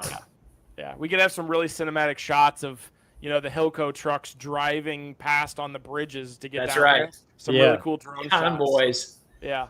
I don't know of any other trucks that have branded semis other than Hilco. Maybe they are out there, but I didn't see them. So, how many tractor trailer loads went in there? Do you recall, or did you guys log that of materials? Oh, we had over 60. Yeah, that's significant. Yeah, and that was way up from the year before. They say that's a big jump from last time. The year before. I can only imagine what this year will be. So I guess I'll announce this too. This is a really cool thing because it's done. We paid for it. It's official. So we're going to be using an app this year that is going 60 plus. There you go. Jeremy's still listening. Dang it. We're going to be using an app this year. It's not a dedicated app. It's a company we're paying because a dedicated app is like really expensive, and they never work. They never work. So we're using a company, and they are. I'm all for Vegas. Vegas is expensive. Todd wants to get married in Vegas. JW, can we make that happen? Vegas would be really cool. Vegas's show spaces are so expensive. Oh, I bet they are. So, well, I mean, they're in demand year round. If people were driving about $190 something a ticket, that ticket price would go up to $400 something, right? Oh, minimum. Yeah, minimum. Yeah. So, but we were talking about the app. So the app is going to be really neat. It's going to allow you to. We'll have all the speakers in there, so it'll allow you to go in and set your own agenda. Yeah, that's cool. You can do that by looking through the schedule by room, by time, by day, by actual speaker. You can click on them, see their bio, websites, books, anything they want you to see. And then at the bottom of that speaker, I think it's the bottom, whatever, on the speaker page, you'll see how many times they appear on panels, bye Philip, you'll be able to see all that kind of stuff on the app. It's going to be sweet. Then there's going to be vendor space. The vendors will be able to enter in giveaways, sweepstakes, websites, images, deals, everything. Now the vendors will be in control of that, so it doesn't lose the attendance in Vegas. Sounds like you'll be able to offset some costs of the app and everything else through that sort of information that being put up there too. Yeah, and it's on the vendors. There's no, hey, I sent this to Chris last week. I sent this to Chris last week and he didn't put it up. They're gonna have their own domain and they're gonna go do it. So there's also a lot of really cool things for like social type of things. So if you want to be able to search through the app and message somebody you met somewhere, you can do that.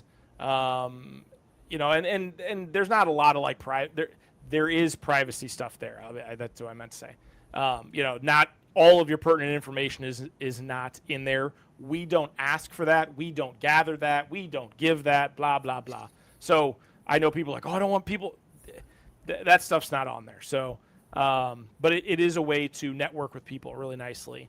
And then we're still exploring this last part, but we can partner with that app to, instead of, sure, I don't know what year this is. What's this? This is this year's? I think it's this year's.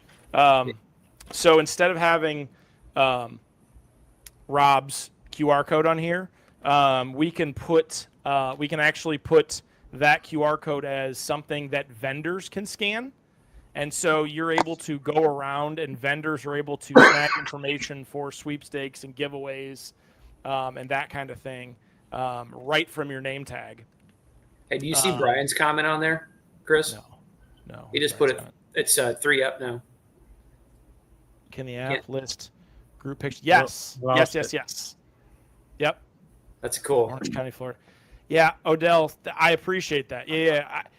So, okay, I'll pause. In all fairness, we have not looked outside of the center core of the Midwest because that's where the U.S.'s population center's at. Now, with that being said, we literally looked from St. Louis, kind of carving down through Gatlinburg area-ish, because that's where we were at, all the way to Washington, D.C., Pittsburgh, everything. I mean, we didn't go to Detroit, but we looked at Columbus. We looked at Cincinnati. Those, again, they have lots of spaces. Difficulty is the flat parking, safe parking, all that stuff. It just becomes difficult. So in all fairness, we have not looked in Florida, Vegas, California, New York. We didn't look in New York. That's just too far north. So, yeah, I know Orlando is actually, it's not really up and coming. It is one of the best and largest areas for Expo space. And it's not just Disney and Universal. There's a lot of really great hotel chains down there that have really great spaces, but it's just right now it's too far down. But getting back to the app, so what we're going to try to figure out, and it's doable, we just have to figure it out, is places like the Bee Supply, they have speakers in their booth. So we're going to be listing those speakers in the app as well, so people can add those to their agendas, because that'll only further promote those groups. Mm-hmm. And hey, I mean, we're not limiting who is speaking at a booth, and so if you want to do that properly, then we'll list you in the app. So there's lots of really cool things for the app. The app is going to be a massive thumbs up plus, and there's we will certainly not utilize the app to its full potential this year. There's so much in it, but we will certainly give it our best shot. So yeah, that's where we're at right now. Lots of things being juggled right now. I think I counted 45 different things that we are trying to knock out right now. So just to get the ball rolling. So yeah. Cool. But not a single complaint. All positive things, especially after just getting back from vacation. So Cayman was gracious enough to unshackle my my chains and let me run free for a week. So yeah. Hey, if Todd wants Navi to be in Fresno in January, that means we all staying at your place, Todd. DC's Bees, we actually, if you are talking about, bye, Philip. If you're talking, sorry, someone's at, no. If you're asking about buying stuff at the expo, then shipping it out there, is that what you're asking? I think that's what he means, buying stuff at the expo and then shipping it home. Yeah. So we actually are working with a couple different groups on something like that. The problem is we are confident that people are not going to like it. I think what people have to understand is it's just going to be a really cool convenience. I mean, when we go down to Florida, we go about every other year-ish to Disney with my whole family. And when we go down there, when we fly, the ability to ship again. Yeah. So when we'd fly, we'd buy a bunch of cool stuff at Disney. Great, you can't fit in your bag. You only brought. So I go to UPS. Okay, so this was 2 years ago. I shipped a box, a 18 by 18 box, UPS round trip, just to from Florida to Ohio. It was $85, and there was nothing heavy in the box. Nothing. Like it was some pool toys and it was not heavy at all. So, pirate ship's great. Yeah, there you go. Pirate ship's great. We use that at the expo here to ship out. Shameless plug. Flash drives. I have flash drives still. I have lots of flash drives. So flash drives from 2015, 2014 with all the expo videos on them. You can get them on a flash drive where if you're in the middle of nowhere camping on a lake and don't have internet connection, you have all the videos. I don't know why you're watching the expo videos or doing that, but if you are, I have them. So those are on the website. I have to say, we had intentions of watching all those videos, but I haven't watched one. Well, you and everybody else, because I have received 30 emails saying, hey, the code expired, and I never got a chance to watch it till now. So that's filled a lot of my mornings. So I remember when there was a time when you purchased stuff traveling, mailing it home or UPSing at home was very inexpensive. It didn't hardly cost you anything. Matter of fact, back when I used to do a lot of going riding, there were a lot of people like in this area or even Florida, all over the country. If they wanted to ride, say for me, for instance, in Louisiana, and I wanted to go and tour Washington on my motorcycle. At one time, until around 2008, somewhere in there, when shipping started getting more expensive, it was cheaper to ship your bike up to Washington State and pick it up and drive it home, do your little trip for a week or two and then ride it home than it was to trailer it up there. But I think around 2008, 2009, shipping got real crazy, and it's just a whirlwind since then. Yeah. So we're hoping to, because I know that talking to a UPS store or trying to talk to the U.S. Postal Service, I might as well just yell into the air for that. But we're actually trying to find an actual shipping company that, around here we have a couple different, they're called Pack Mail. I don't think it's a nationwide brand, but they're around this Midwest here. And they ship using all carriers. In fact, they actually will come to your house and pack your house up to ship it, which is actually kind of cool. Low fuel cost. Yeah, it's definitely part of it. So, but yeah, we are trying to get a shipping company. And I think what people have to realize is that it's going to be expensive. But the cool part is you're right there at the expo. You don't have to travel to a place. You don't have to do whatever. You can pack it there, ship it there, pay for it there, and the company will take it. That's our goal. We do not have that finalized, but we are working on that. So we're also working on motorized wheelchairs, getting those at the expo. We've had those for many years. People requested that. So there's a company. And again, though, these companies we're bringing in, they're going to set their own price. We're not making any money off that. That's just kind of a service they're going to provide. So there's lots of things there. So.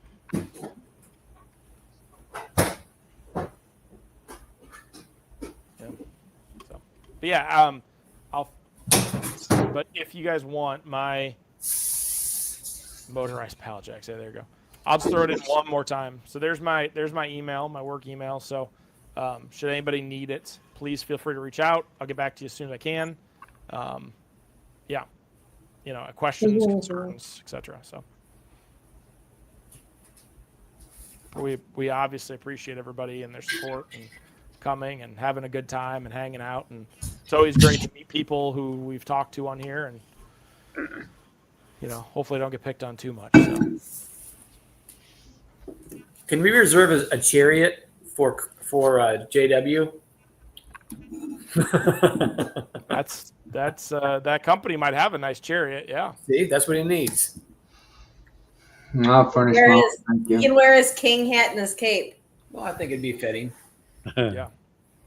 Yeah, They're trying to be nasty to me, Chris. We're trying to be polite and accommodating, sir. And he can sit in his chariot with his fake $100 bills and just do this to all the the crowd as he gets pulled by. I think I think you could just have Cayman pull you. There you Oh, go. that would be classtic. A little bridle and everything. Yeah, I like it. I don't think he's big enough to hound me. Have to get overloads on that chariot for me. Yeah. I mean, we're one fun thing we're looking at right now is getting those short-term massage chairs. Oh, that'd be a cool idea. Getting a company to come in and do short massages, strictly You get me one. good, positive, like airport style. That's what we're looking at. No beds, no rooms, nothing creepy, none of that garbage. Yeah. Cool idea. There's a real funny story at some point. You can find me and talk about that. That's a good idea, and I think that people would utilize that, Chris. I honestly do. So, like I said, I really do have way too many pokers in the fire, but we're trying to do some really, really fun, cool things. That's what Cayman brought me on for. We as a team, certainly Cayman and I, but also Jeremy and Jake and the entire team, Cayman's mom, everybody, they've done a great job without me working full time. My job is just to help make that easier, as well as kind of fix some of the short-term things. So, yeah, I think a lot of people would. I don't know. I don't think we're going to be able to set the price on these things. Yeah. And so they might be expensive for people. But I also think, hey, if they're going to come in, they would think they'd want to make them reasonably affordable so people would want to use them. Yeah.